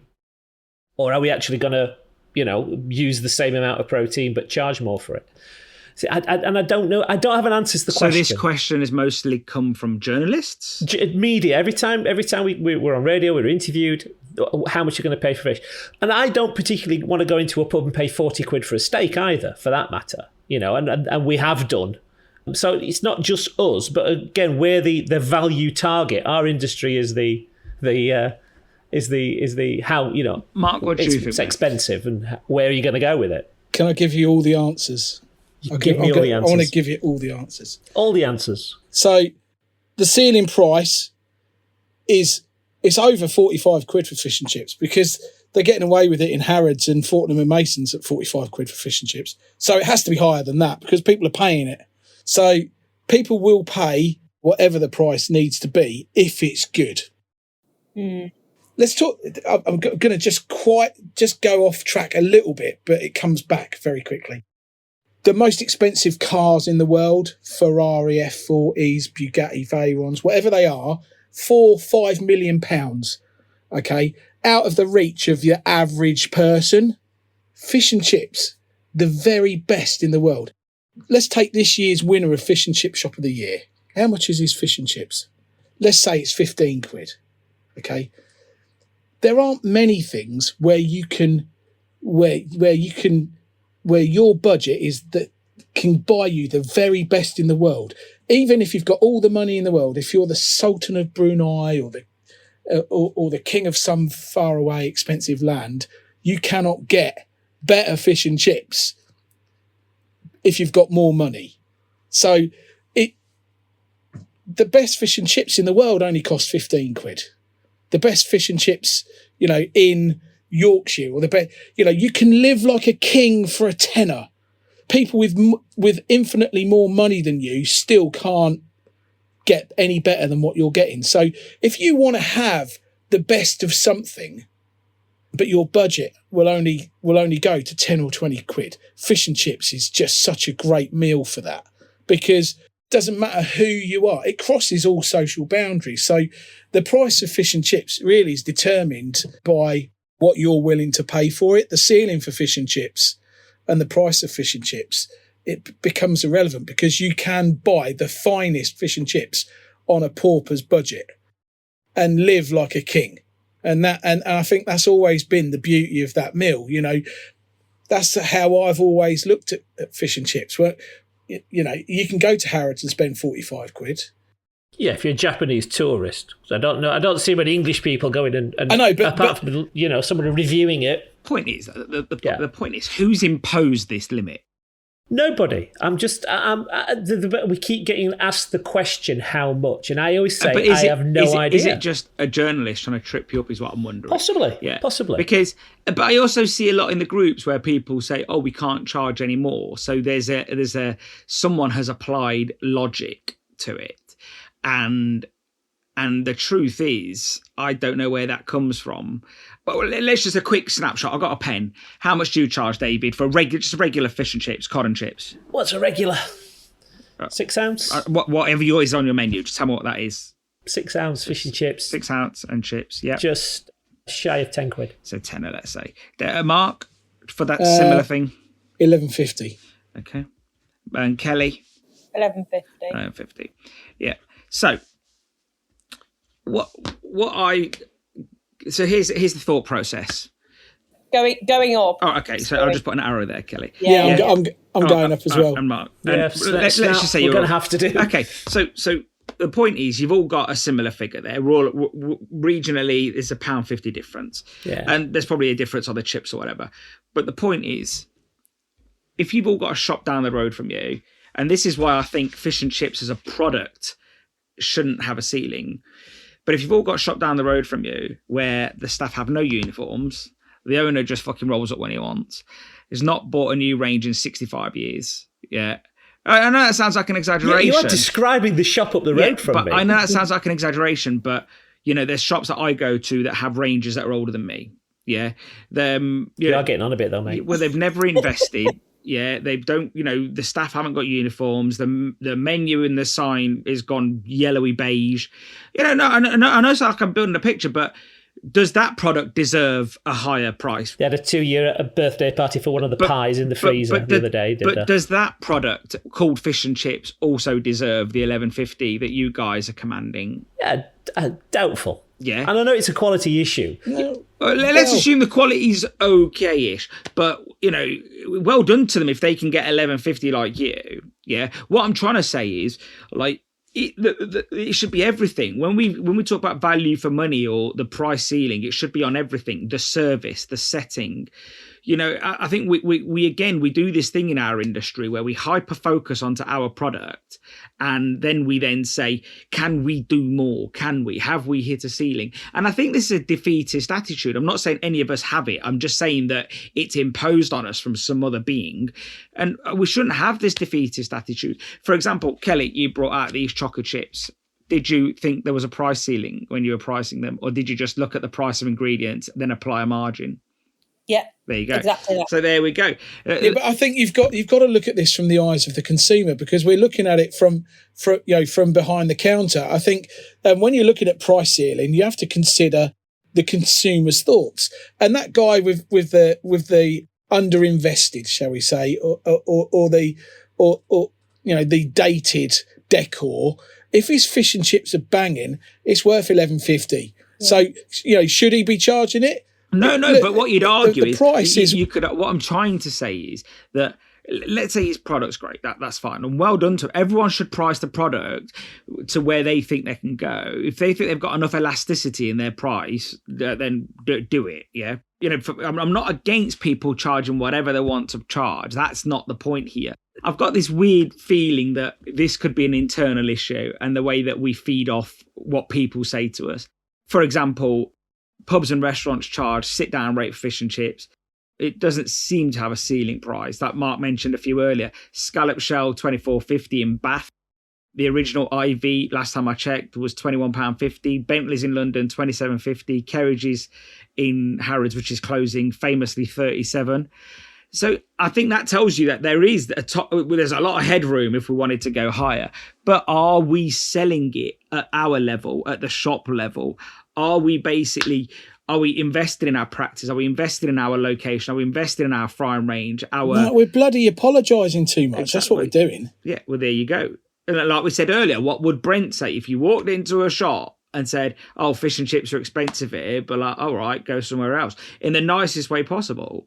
And I'm not talking about me. I'm talking about an industry general. Yeah. I mean, I look at my inputs, I look at my costs, and then I price accordingly. And that's all you can do. You have to keep those margins because that's how you pay your bills. And heaven forbid, if something breaks, it is really expensive to fix it. We just had a compressor go in one of the freezers, and nearly £1,000 later for the compressor and the fitting and the regassing. You know, that's a lot of fish and chips to sell.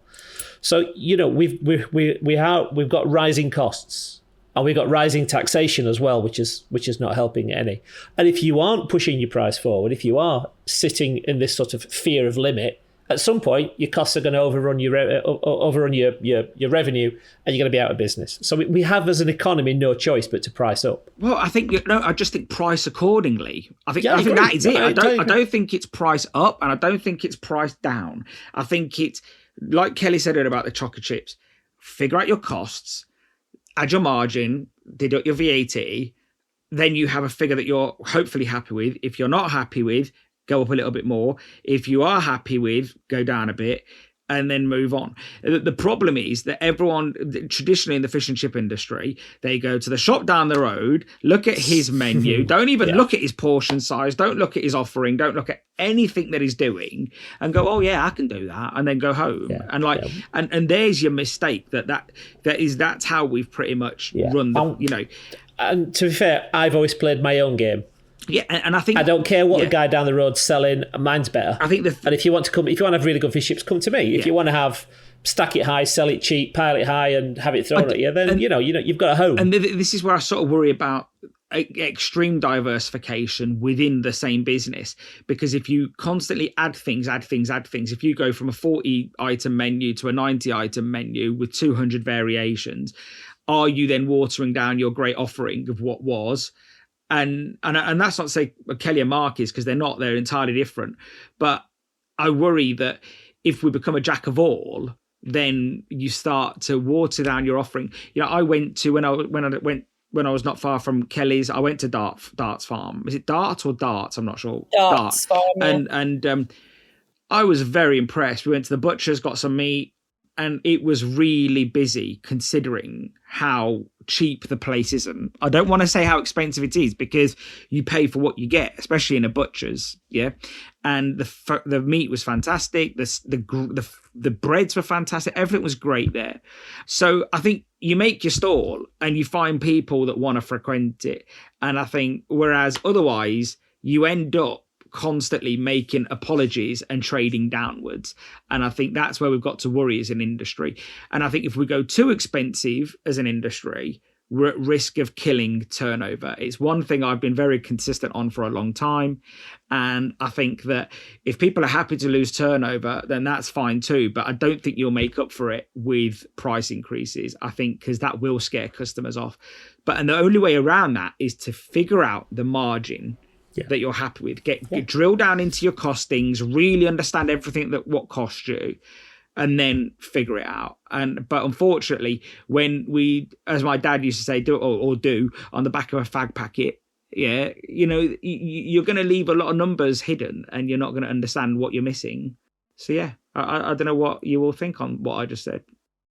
Yeah, it's just I just mentioned it because it's a question that we keep getting asked now, and you might be right. It's just media digging. But it seems to be coming up a lot. I've done 3 in the last 6 weeks, and 3 different journalists, 3 different, ITV. We did ITV, and we did sort of 2 BBC and 2 different journalists, and it's the same question that's getting recycled. So, it's just thought have a chat about it.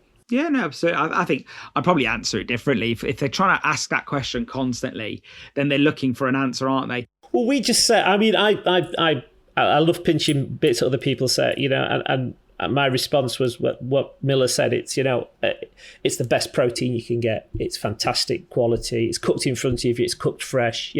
It's a beautiful product, and it's still very, very competitively priced compared to everything else that's gone up.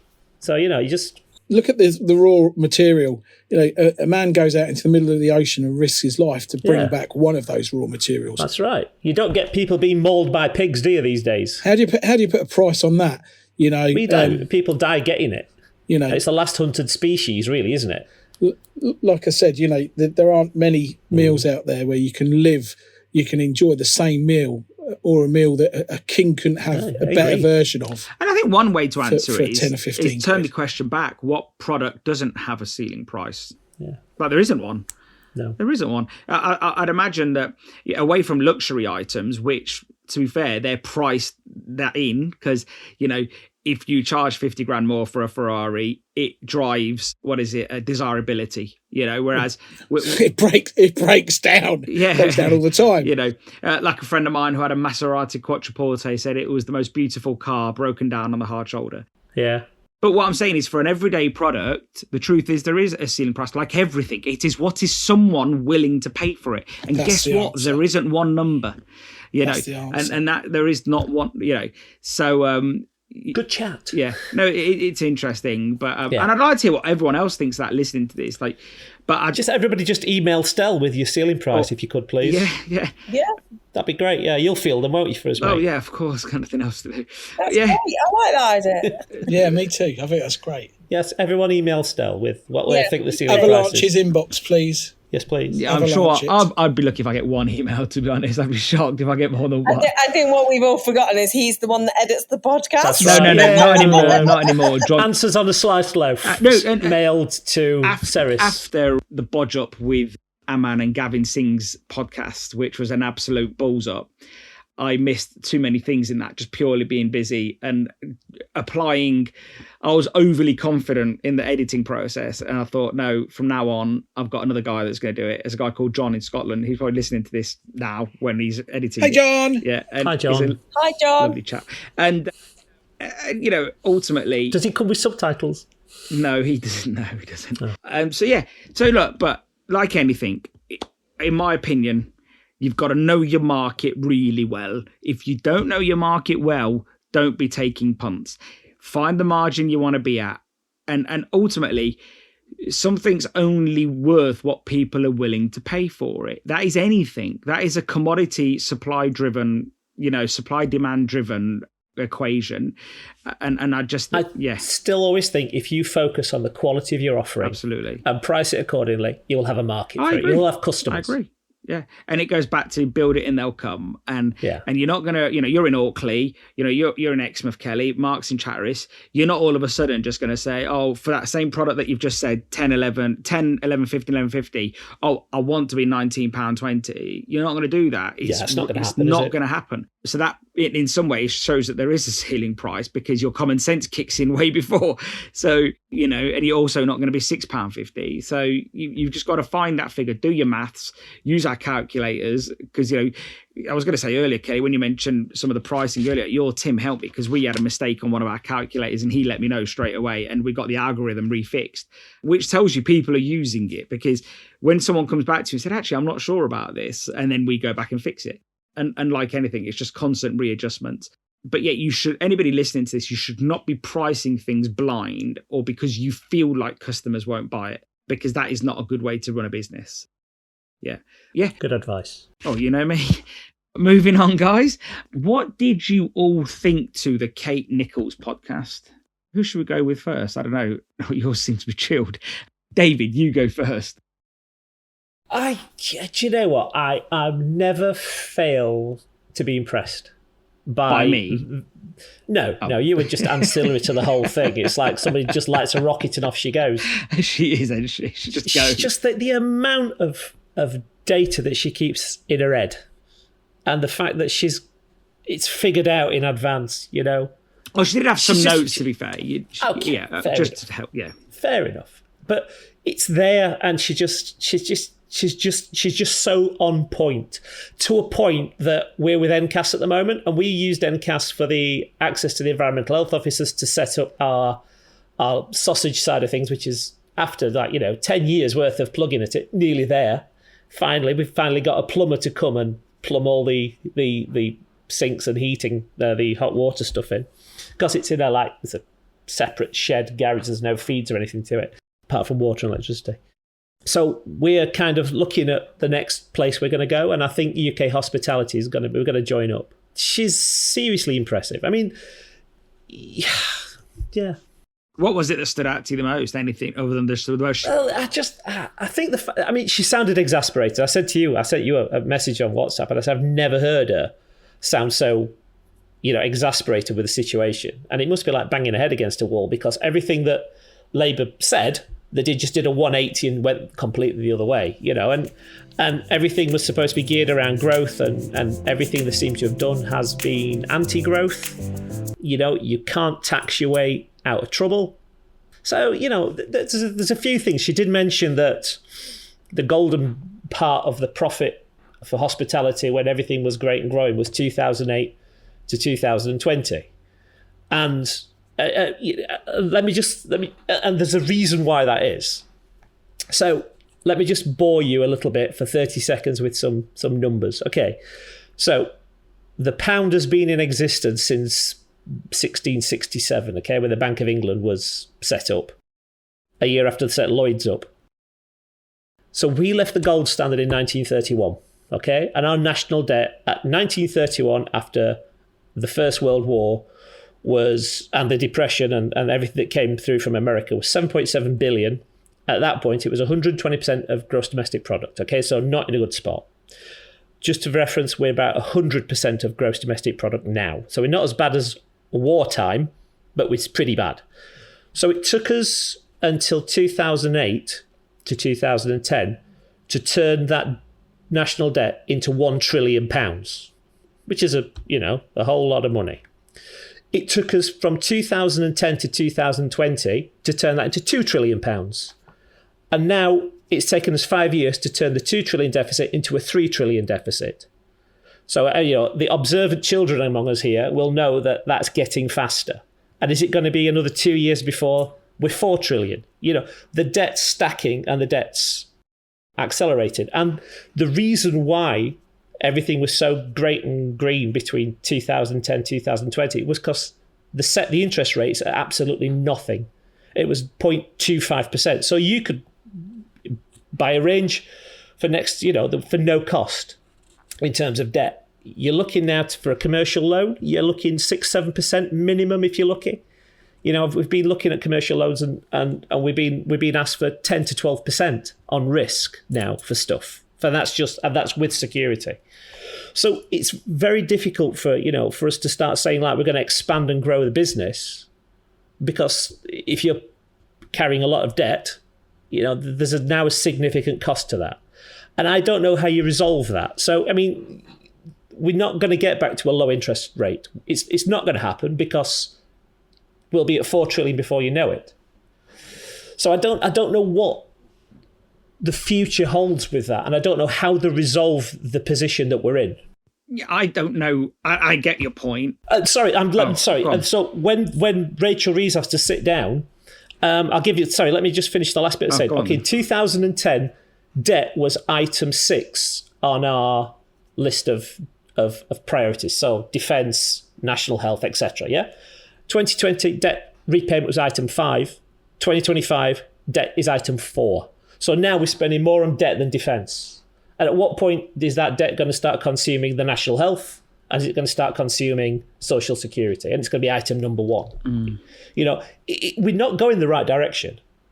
So when we're starting to look at I'm keeping an eye out now for what they're going to start saying in September, and we're already being kind of preloaded, that she mentioned sin taxes, that's what they're going to be looking at, gambling, alcohol and tobacco.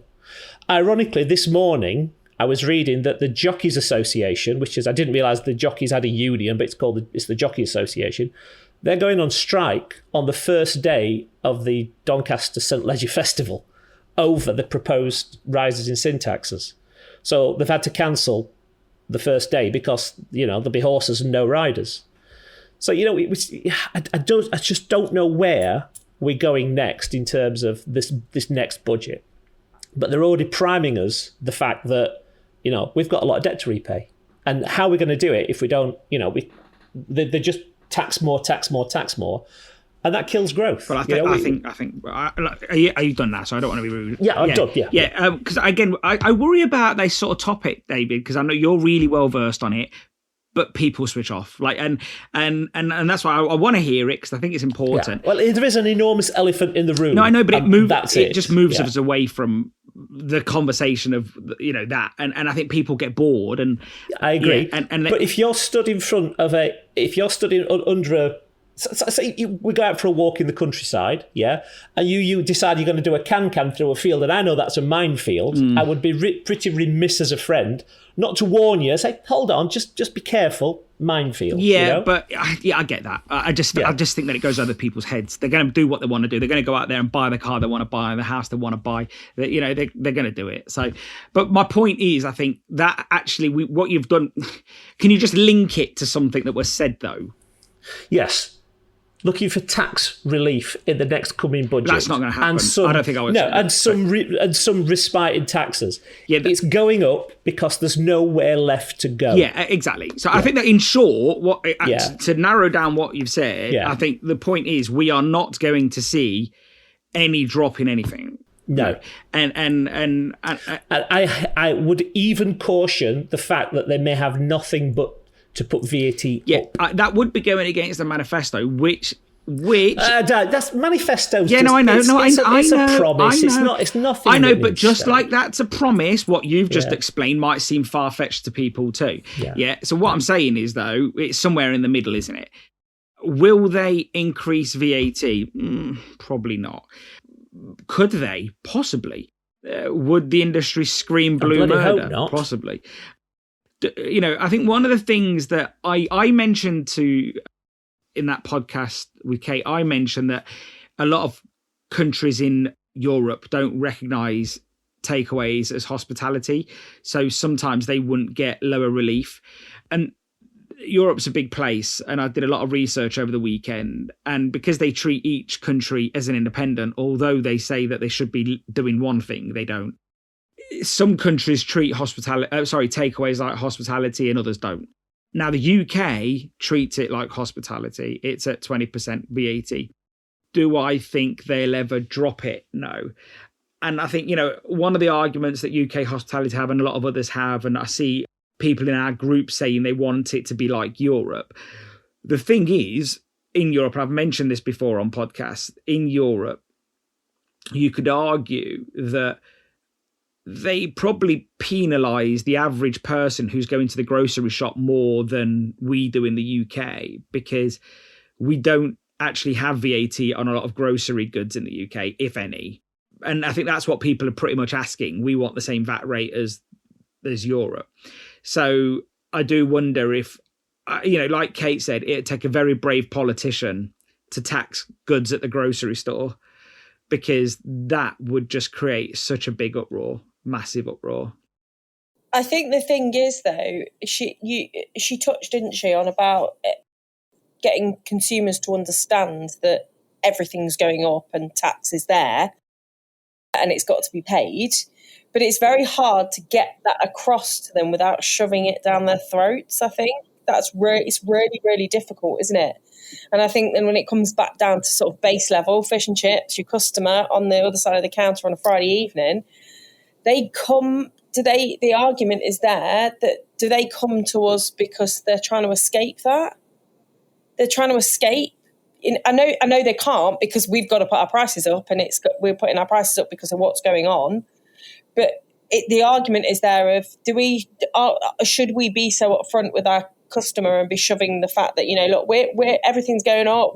This is why it's going up. It's difficult, isn't it?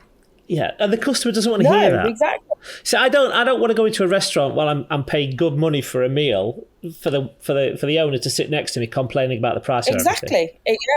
So we don't have. I don't mention it at all. We don't. If somebody asks me, but we've been in places and every third customer, the guy's telling him his life story about how much it's going to cost for his box of fish this week. If somebody asks, we tell them. But it's not something we broadcast. But my point being is that there's always, and I think, when I was on holiday, I sat down and had a really good think, and I've realised I think now what I'm called is an apocalyptimist. I know things are going to go to shit, and that's my belief, and obviously you probably don't want to hear it, but I think it's going to be all right. Something will come out of the mix, but people will always need to eat. And there will always be a price for work at exchange. So, things were going to get more expensive, but wages are going to get more expensive. And were you going to talk about the Angela Rayner as well? Because that kind of weirdly links into it, doesn't it? But one thing before we get there is I got sent a text today from the ONS, a friend of mine sent it me, and it said GDP growth in the UK, April to June 2025, GDP up 0.3%, services up 0.4%, production down 0.3%, construction up 1.2%. Now, services, that encapsulates hospitality.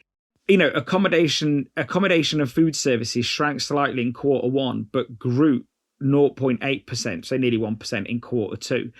And I do think hospitality does seem to be the leader in the pack when it comes to the economy. And I do wonder if this is why the government also look at that and think, oh, they're quite a resilient bunch. Yeah, but you're seeing a growth in revenue on hospitality on the back of a tax increase a price increase. What I'm saying, this is inputs. This is sales. Yeah, we're not looking at taxes from staff. Yeah. But you're looking at, so sales is based on revenue. Yeah, but what I'm revenue's saying gone is up because prices have gone up. Pretty much every quarter, and Kate sort of acknowledged this, hospitality does look resilient to the data set.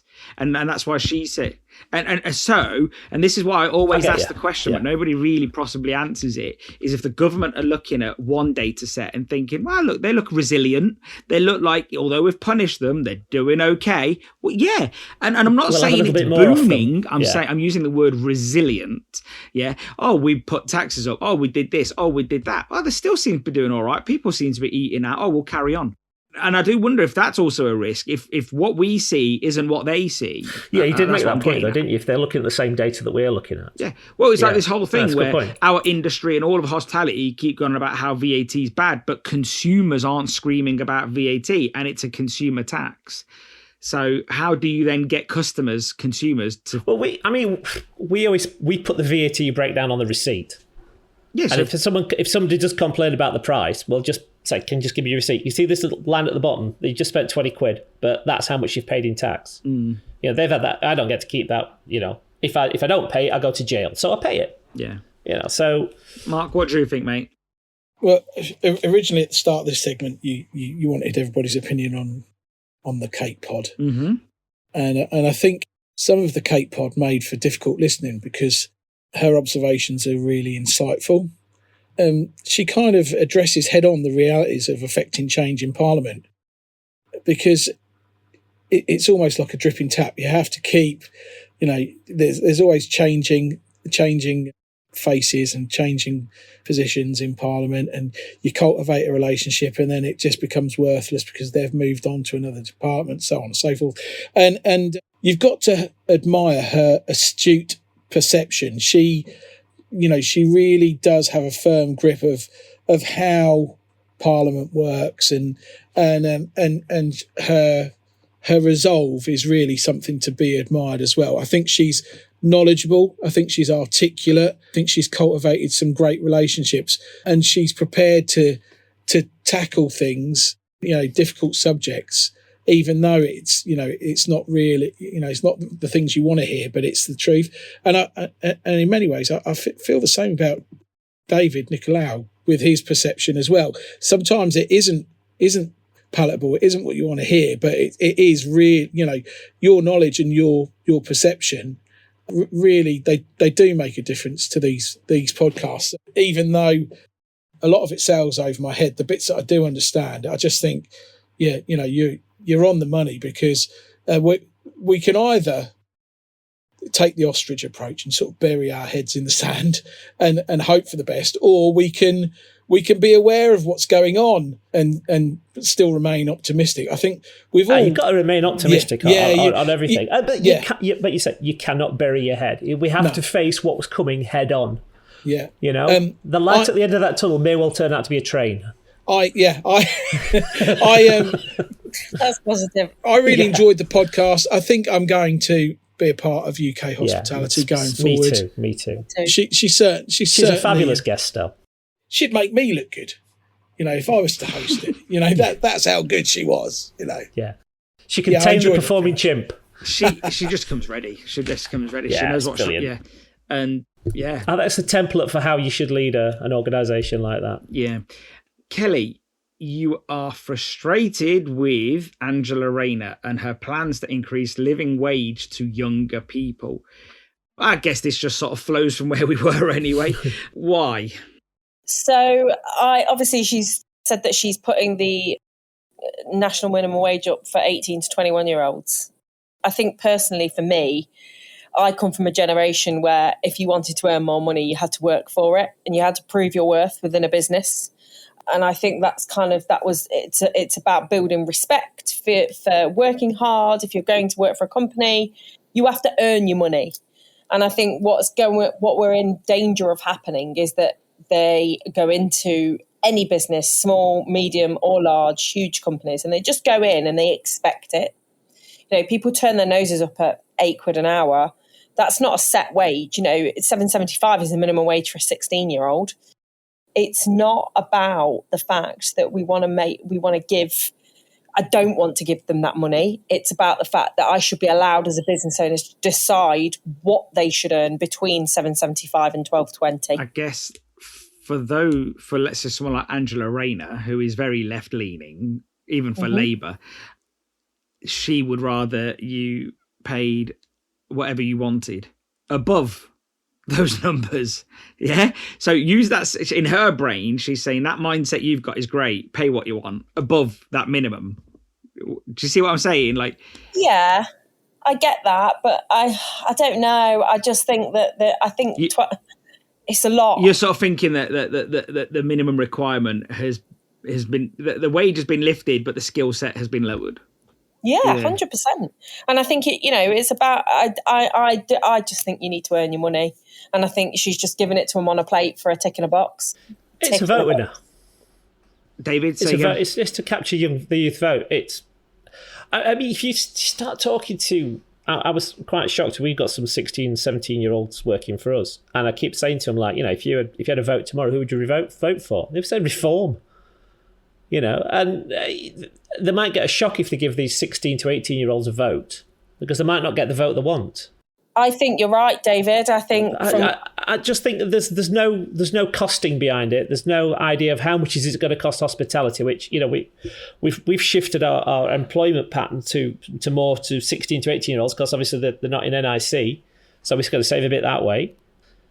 And I just think it's just another thing to cover off reform. And I've always thought that the goal of a politician is to remain in power as a politician. And they'll pretty much do anything to get there. And I've never subscribed to the fact that they're very Machiavellian and sophisticated enough to get elected, and then all of a sudden become really stupid when they get elected. I think that the aim of a politician is to get elected, not to stay elected. Once they're elected, I think they just try and fleece the electorate, and then they walk away without no accountability. People, it's the political cycle, isn't it? Yeah, they could just ride off into the sunset. Look at Blair and Cameron. Not choosing any political side, but once they've served their time as PM, they just get to sell books. What should we do? Make them work at Tesco? I'm just wondering. No, I think that they should be clawed back and held accountable for the decisions they made when things go fucking wrong. They just get promoted out of harm's way, don't they? I just don't think it works like that. I think you're all being idealistic. No, I'm just being moany. Yeah, I'm just being moany. That's why I didn't vote at the last election. I will say, me and David, it would be a disaster. Look, I will say though that both these parties, Labour and Conservatives, didn't promise this recently. Labour said that they would do it from day one. They didn't. They saw some sense. Conservatives said if they won the election, they would have done it over the whole course of the election of that government, that 4.5 years. So they all promised this. They promised that they would essentially get rid of the 18 to 21 band and make it 18 plus. Now you could argue 16 to 18-year-olds should have a lower wage. They're in training, they're younger. I get that. They mostly live at home with their parents. They haven't got the bills that, for the most part, what 18-year-olds have. 18-year-olds, for the most part, are starting their life. Not everyone goes to uni. So, if they get a job, it could be a job their first job on the career ladder. I'm not defending it. I'm just saying that this is what they both promised. And as for reform, like I heard a really good podcast a few weeks ago, and the guy said to me, if reform get in, he goes, they're not going to remove their 8-week holidays. They're not going to get rid of the Christmas entitlements. They're not going to get rid of minimum wage. They're not going to get rid of employment protections. It goes, everything is a static. Once it comes, every government sort of leaves it, and that's why we never sort of progress. You think of many bad things that one of the previous governments have done, the next one comes in and says, oh, we can't get rid of it. So I actually think that this is sort of where it's going to go. And David, you said you're in Lanzarote, and you said that when you were over there that the food in restaurants was a lot cheaper. Yeah, absolutely. And significantly cheaper. We were quite surprised. I mean, it's an island and everything's shipped in. Yeah. There's very little grown there apart from wine. But the restaurants, the food was stunning, and it was an awful lot cheaper. Obviously, you hit the tourist traps on the front. Yeah, you're always going to get that. You're going to get a bit rinsed, but just generally, we were up in the mountains. We were in where the Canarians go, and it was very affordable to go out and eat every night. It wasn't, we came back with money. Yeah, well, that's nice. Which is, yeah. And I'd tell you what, like one of the things I did a bit of research on this the other day, and I found that one of the main reasons is that Europe actually has a much lower minimum wage than the UK. And again, it goes into this sort of this, I remember the arguments when there was the whole Brexit in, Brexit out, and we were saying, oh, Europe's so great. And actually, when you look at it, Europe is so behind the UK in so many factors. So, for example, in Spain, the minimum hourly wage is €6.84, which equates to £5.75 an hour, which is about just shy of €1,200 a month. In France, which is France, we look up at France, they've got great protections. Their minimum hourly wage is, many do. That their minimum wage is €11.88 per hour, which is just shy of £10 an hour. The fact is, with everybody wanting less immigration, whether it happens or not, it means minimum wage is going to go up. And that was one of the arguments of Brexit when many voted out. It was, if you vote out, you'll get higher wages. And that's happening. It is happening.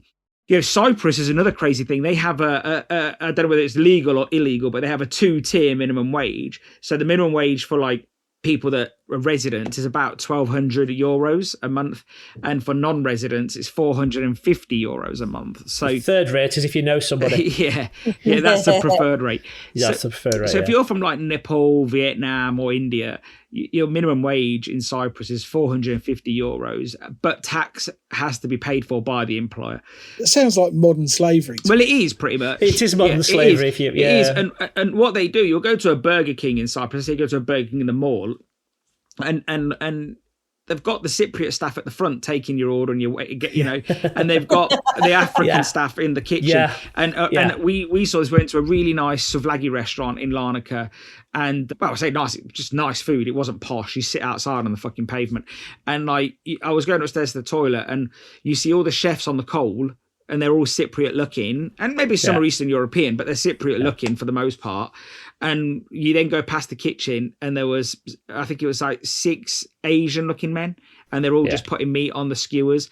And, they're going to be on and also they don't get no holiday. They get 1 day off a month as well. So the UK is ahead of the game when it comes to that. We want people to have a good life. We want people to be able to afford things. And also I think one thing that the last government was trying to fix for a long time, I think they would admit they weren't that successful. They were trying to wean people off the working tax credits that Gordon Brown implemented, where people could be working full time and be getting working tax credits. And I think that probably wasn't dealt with in the best way. We have the most screwed up tax system where, you work, you're penalised, you're rewarded. It seems to slosh backwards and forwards. And the whole damn thing needs reforming, to be honest. It's just been bolted on and bolted on and bolted on. I think, but this was the government that could have done that, to be honest, because they came in with a strong mandate and they decided to not do any of that. And again, just to say, we're not the only ones with a bad taxation system. In Cyprus, most local employers pay the employee NI and the employer's NI. Yeah. And I said to him, why'd you do that? He goes, because they'll just go get a job somewhere else. people in Cyprus that work don't like paying tax, so they'll say the employer should pay it. Cypriots that run shops don't like paying tax no, too, but it's a cultural thing, slightly behind the Chinese. Yeah, I've just insulted lots of people. There. You did a whole sweep of insults. Yeah, I did. But so I think this is why when you pair it with what Kate was saying, I just think that the VAT drop is just so unlikely compared to the fact that, it all just adds on. It's one bad thing after another. And I think, I don't know, I wanted to do a bit of research the other day when you mentioned about how cheap it is to eat in Europe. And I think that's probably why, because if you've got staff that are working for €6 an hour, I round it off, you can see how that's quite beneficial. Sure. Yeah, absolutely. But I think this is why people over here need to realise that we have the cost that we do also, because, they don't probably realise. And I don't think as businesses we make enough noise when wages go up. Really, if every time minimum wage went up, you had a price increase and you said, wages went up, I think that just tells people straight away, well, my wages went up. Even if you just timed it for that, just time it for that, But yeah, I get your point, Kelly. I do get it. But I think whatever government got in, they basically made it a promise to get rid of that 18 to 21. And I do think that what we're probably going to see if it's a Labour government next, we're probably going to see that 16 to 18 disappear. What, you think they're going to get re-elected? A lot of things can happen. I'm not entirely... Do you mean like a mass call, or let's just wipe out a generation? I'll deal with it. I just think that they see work as, no matter what age you are, they see it as work is work, and a day's work should be remunerated. I'm not agreeing or disagreeing. I'm just telling you how they see it. They see it, whether it's a 20-year-old or a 50-year-old, they will leave it to you to pay more than what they stipulate. So if you think someone is worth more than that, that's fine. But here's the bottom number, which you are also going to feel uncomfortable with. Yeah, look on Indeed, though, and you'll find there's not that many jobs that are priced above minimum wage. It's mad. So it's so true. And that is another crazy thing. I remember when we were looking at warehouse staff, and the amount of jobs for walkers, PepsiCo, and it's basically minimum wage. If you're doing a night shift, it's plus 30p, and if you're working in the freezer, it's plus 90p. And you think that's not that great, So I'd agree. The minimum wages have always been set the economic wage, and it's incredibly powerful for a government to be able to do that, because they can give people a pay increase for zero cost to themselves. Well, yeah, exactly. But it isn't zero cost now, because with the tax rises, how many, is it 56,000 people who've lost out of hospitality since Labour came to power? Yeah, so they say, yeah. So those people have got to be, fed, clothed, housed, so there is a tinkering cost, I guess. I don't know the answers. I don't want people to listen to us thinking, Stel's defending higher wages. I'm just trying to give it some context. No, I agree. Yeah, no, it's fine. I think it is difficult when you've got a 16 to 18-year-old or 16 to 21-year-old come through the door that has zero experience, picking his nose, can't be asked to pick up a mop. The lady that I know that owns 23 McDonald's franchises, she said when a young person comes in, they have to spend 12 one-hour sessions showing them one job. Yeah. So that could be mopping. Let's say this one person is doing mopping. That is 12 one-hour sessions. That's 12 hours. Somebody's shadowing them. They don't stop shadowing them until they do it. And she said, McDonald's, she said, we don't get enough recognition for how we train people up to move into other jobs. She goes, because people don't invariably stay with us forever. When they come at 16, 17, they don't stay. Some do, but it's a small number. But she goes, we move them on and they're actually employable. They go to other jobs and they're employable. Sure. And she goes, we don't get enough recognition for that. And I think she's probably right. There should be some award somewhere for them, shouldn't there? Well, I just think she's saying services to population. But we look down on jobs like that. How many times do we laugh and say, you couldn't even get a job at McDonald's? Every McDonald's has a 70-year-old woman out the front picking up trays with two teeth missing. You know why that is, don't you? Because she hasn't learned how to mop the floor yet. It's taking her more than 12 hours. Every McDonald's. One day she'll be on lettuce. then it'll be burgers. I just think and that's where the big money rolls in. I think that a lot of people want to knock McDonald's, but they give people jobs that we wouldn't even give because we haven't got the training structure, we haven't got the hours. You know, they do, for all the talk of robotics and stuff, they do want to be a customer facing business. Do you know, I have yet to listen to one of your podcasts that you don't fanboy McDonald's. No, she's had 12 1-hour sessions on how to walk on her back legs. You know, there's lots of podcasts where I'm critical of them. I am. No, I've never heard. Well, you should listen, and I've listened to them all. Yeah, I can't remember one of them. I am critical, but the fact is, what is it people want when they're paying? What is it, £8 for a burger and fries? Like they want Michelin standard food. Like, you know, I think this is the double standard. You know. And it makes me laugh because I think this is where fish and chips is aligned. We should align ourselves with volume, not Michelin star. Leave that to the people that are running away from Michelin star right now because they've got plenty of them and they're not opening anymore. There is a reason. Yeah. Look at the likes of Gordon Ramsay. Their investment is not coming in fine dine. No, you know, burgers and pizzas. Yeah. You know, street food. And they're coming after as in yours actually, because I don't have a chip shop. They're coming after your money. Yeah. And talking of price sensitivity or price ceiling, they don't have one because it says Gordon Ramsay above the door. Yeah. So what I'm getting at is that they have a lot more elasticity in price. They're not opening Michelin star restaurants. You know, Michelin has had to widen their scope and lower their standards because of the situation. So yeah, I think that McDonald's are probably leading the way. Five Guys are leading the way. I'm seeing a lot of noise from Burger King, KFC, Subway. These aren't top tier products. And yet you look at retail businesses like Greg's, can't call them a restaurant. You know, they're struggling. Why are they struggling? Because nobody wants to pay bottom dollar for something boring either. So I think the market is complex and we can learn from it. So, you know, and also my niece was working at McDonald's. This is not why I like them, by the way, but well done to them for giving her a job. And all she did, she's working at Taco Bell at the moment while she's been at uni. And all she did while she was at McDonald's, I've said this before on the podcast, her only job was to fill up drinks. Nothing else, just to fill up drinks. And she was getting paid 4 years ago, £9.90. Please kill me. Yeah. So imagine £9.90 for a 17-year-old just to fill drinks. And yet when they come to the chip shop, this is the reality. We want them to know how to mop up, make you a cup of tea, run around, do kebabs, do fish and chips, do this, do that. We want them to do everything. And actually, this is where McDonald's are probably going to pick up staff because they just wanted to do one thing. Yeah, but that makes them lazy, though. That I don't agree with that. I'm sorry. No, but they probably do that one job a lot. They do that entirely replaceable by an automated machine. Well, they haven't been replaced yet.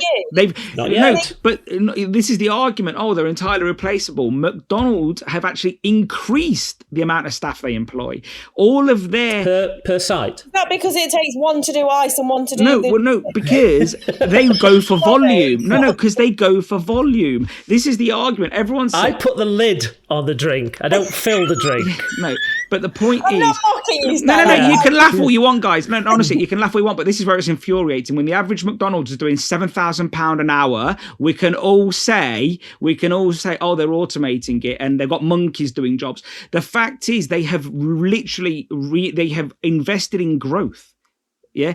Yeah, but do you not think that they're teaching them that you do one job for the money? You could argue that's true, or you could argue they've seen the reality, and the parents that are giving them these kids are giving them kids that don't know how to do anything. So that's why I don't. That's positive, isn't it? Yeah, no, but we've all got kids. Kelly, you've got kids that have just grown up. David, your kids are as old as mine. Yeah. Mark, yours are a bit older than Kelly's. You know. What's it like? Oh, Alex, can you mop up? Oh, bloody hell. Oh. And then we're just like, you know what? Can I be arsed with this argument? I'll do it myself. And then we do that enough times that actually we send them out to work and we realise we didn't show them those things because we got sick of arguing. I'm not saying it's intentional, but this is what gets delivered to a McDonald's, KFC, Burger King. It's a kid who really can't be fucking bothered. Yeah. I think it's bigger than that as well, though. I think you could kind of go over it. I think it all boils down to parenting, education. Probably does. What it does. I think it's just that that that system's broken to a certain extent as well. My own sister. So let's not look too far away here. We're talking of parents, yeah. My own sister, her son works for me. He's doing a bit of part-time work until he starts uni in September. I knew it wouldn't be great, but fuck me, I didn't think it'd be this bad. Yeah, Mark knows what it's like employing nephews too, and like. My sister texts me. She goes, by the way, he's going on a holiday next week. I've booked the holiday. So I text her, I said, oh, did you not think to let me know, his employer? She goes, yeah, well, I couldn't. I had to act fast. The tickets were cheap, so I've booked it. What do you do in that situation? What does anybody do? We moan about it. That's all we do. Like, you know, and if or get rid. That maybe get rid then. But most people don't get rid. They just moan and they curse the parents. Yeah. Nah, I'm a great believer. It's back to where we started really when we were talking right at the beginning. I don't employ the parents. I agree with that too. I agree. You're old enough to earn £12.20 an hour at 18 years old. Well, and I think that needs to be expressed day one. Yeah. I think that needs to express because, you know, that's something that McDonald's are dealing with every day. When she says to me, we get people that come in here that don't know how to talk to other people, that don't know how to mop, don't know how to wipe a counter. Obviously, there's other things that are health and safety cautions like frying and stuff like that. You're not just going to put a 16-year-old on that. But you can see why they are actually setting up. We've had staff that have come from McDonald's, and this is another reason. We had, and I've mentioned it on the podcast, we've had a good couple of staff that have come through McDonald's to work for us at the shop, and they were fantastic. They clean it constantly. They never stop because they're also used to being really busy. McDonald's they're very rarely quiet, you know. And that, you know, if they're quiet, they close them. And I think this is why they are geared up. So if anybody ever applies, anybody listen to this, anybody applies that used to work at McDonald's and they didn't leave for stealing or something, give them a go and you'll be surprised. But, you know, if I'm a fanboy, I'm a fanboy. I'm impressed. Fanboy. Yeah, that's fine. That's fine. You gave me the coaster, you know. And for anybody not and for anybody not knowing what that is a tea coaster that says that I'm a lover of McDonald's, which is fine by me. I saw one and I bought it and I sent it to you. I wear it as a badge. I think now, in all fairness, I don't disagree with you very often. But if I see McDonald's or KFC or something on their application, we tend to be the last people that we employ because they think they can just do one thing and one thing only, and that's not how we work. I see, that's not the impression I've had from people because they move them round fast enough. They don't just stay doing drinks for 5 years or 6 years. They end up moving and they become quite what's the word? Skilled. Multi-skilled. Do you know what? I'm going to go after this evening. I'm going to watch Coming to America with Eddie Murphy. Yeah, that's exactly when it was in McDowell's. The lovely parody of. But they're not. McDonald's. They're not the best at everything. There are others that are good too. And how is it they're employing? You know, what is it they're doing right? And we need to learn what others are doing right, and also what you guys are doing right. Magnify it, because we can't carry on being the victims in this industry. Unfortunately, you know, I totally agree. People have choices, and you know, we can't force them to work for us. And unfortunately, this government that is in now is lifting the base rate of wages, which means that the stupidity level is probably going to be at a lower level. We can't deny that. I won't deny that. But I also do think that once you beat that out of them, and I don't mean beat physically, I mean just train the hell out of them, then yes, you do. They of course you do. Sound like my dad now, David. You will get to a point where, you know, there's a magic member of staff there that you think, you know what, I like her, she's great, or I like him, he does great. And maybe you won't, maybe you will. But I see many staff where every now and then you think, oh, they're special, I want to keep them. And you probably will pay more for that, you know. So, but yeah. Guys, I just want to say before we finish, actually, Mark, well done on your 3 episodes. I think they were fantastic. Your recent ones, they were great. You did a good job with all of them. And you didn't know a lot about everybody. I know you knew a lot about Nigel, obviously, but you went in dry with quite a few, so... Yeah, they're all interesting characters. David Hennigan, Graham Reed Stevenson and Nigel, all different backgrounds, all found a love of fish and chips, and all gave something to the podcast. I hope the listener got something out of it. That's really, you know, what I hope for it. But if there are questions that I'm not asking and you feel after listening to one of those podcasts that I wish you'd ask this or I wish you'd ask that, reach out to us. I really want as much feedback as possible because I want to get better at this. So, and well done for you for going in dry. Yeah, oh God. Well, you know. Yeah. I could not say it. I could not say it. I have nothing to add to Guys, that. I just want to say thanks for your time. And like we said, get in touch with us about anything with Mark, with me, with David, Yeah. Kelly. Email stuff. I'm sure I'm wrong, but go ahead and tell me. And guys, Kelly, let us know when we're doing this next, all right? Thank you. Thanks, guys. Cheers, guys. Thank you very much. Take care. And that's a wrap of another episode of the Ceres podcast. Thank you so much for tuning in. It's always a real pleasure bringing these conversations to you and sharing the mic with these hosts who genuinely care about the industry.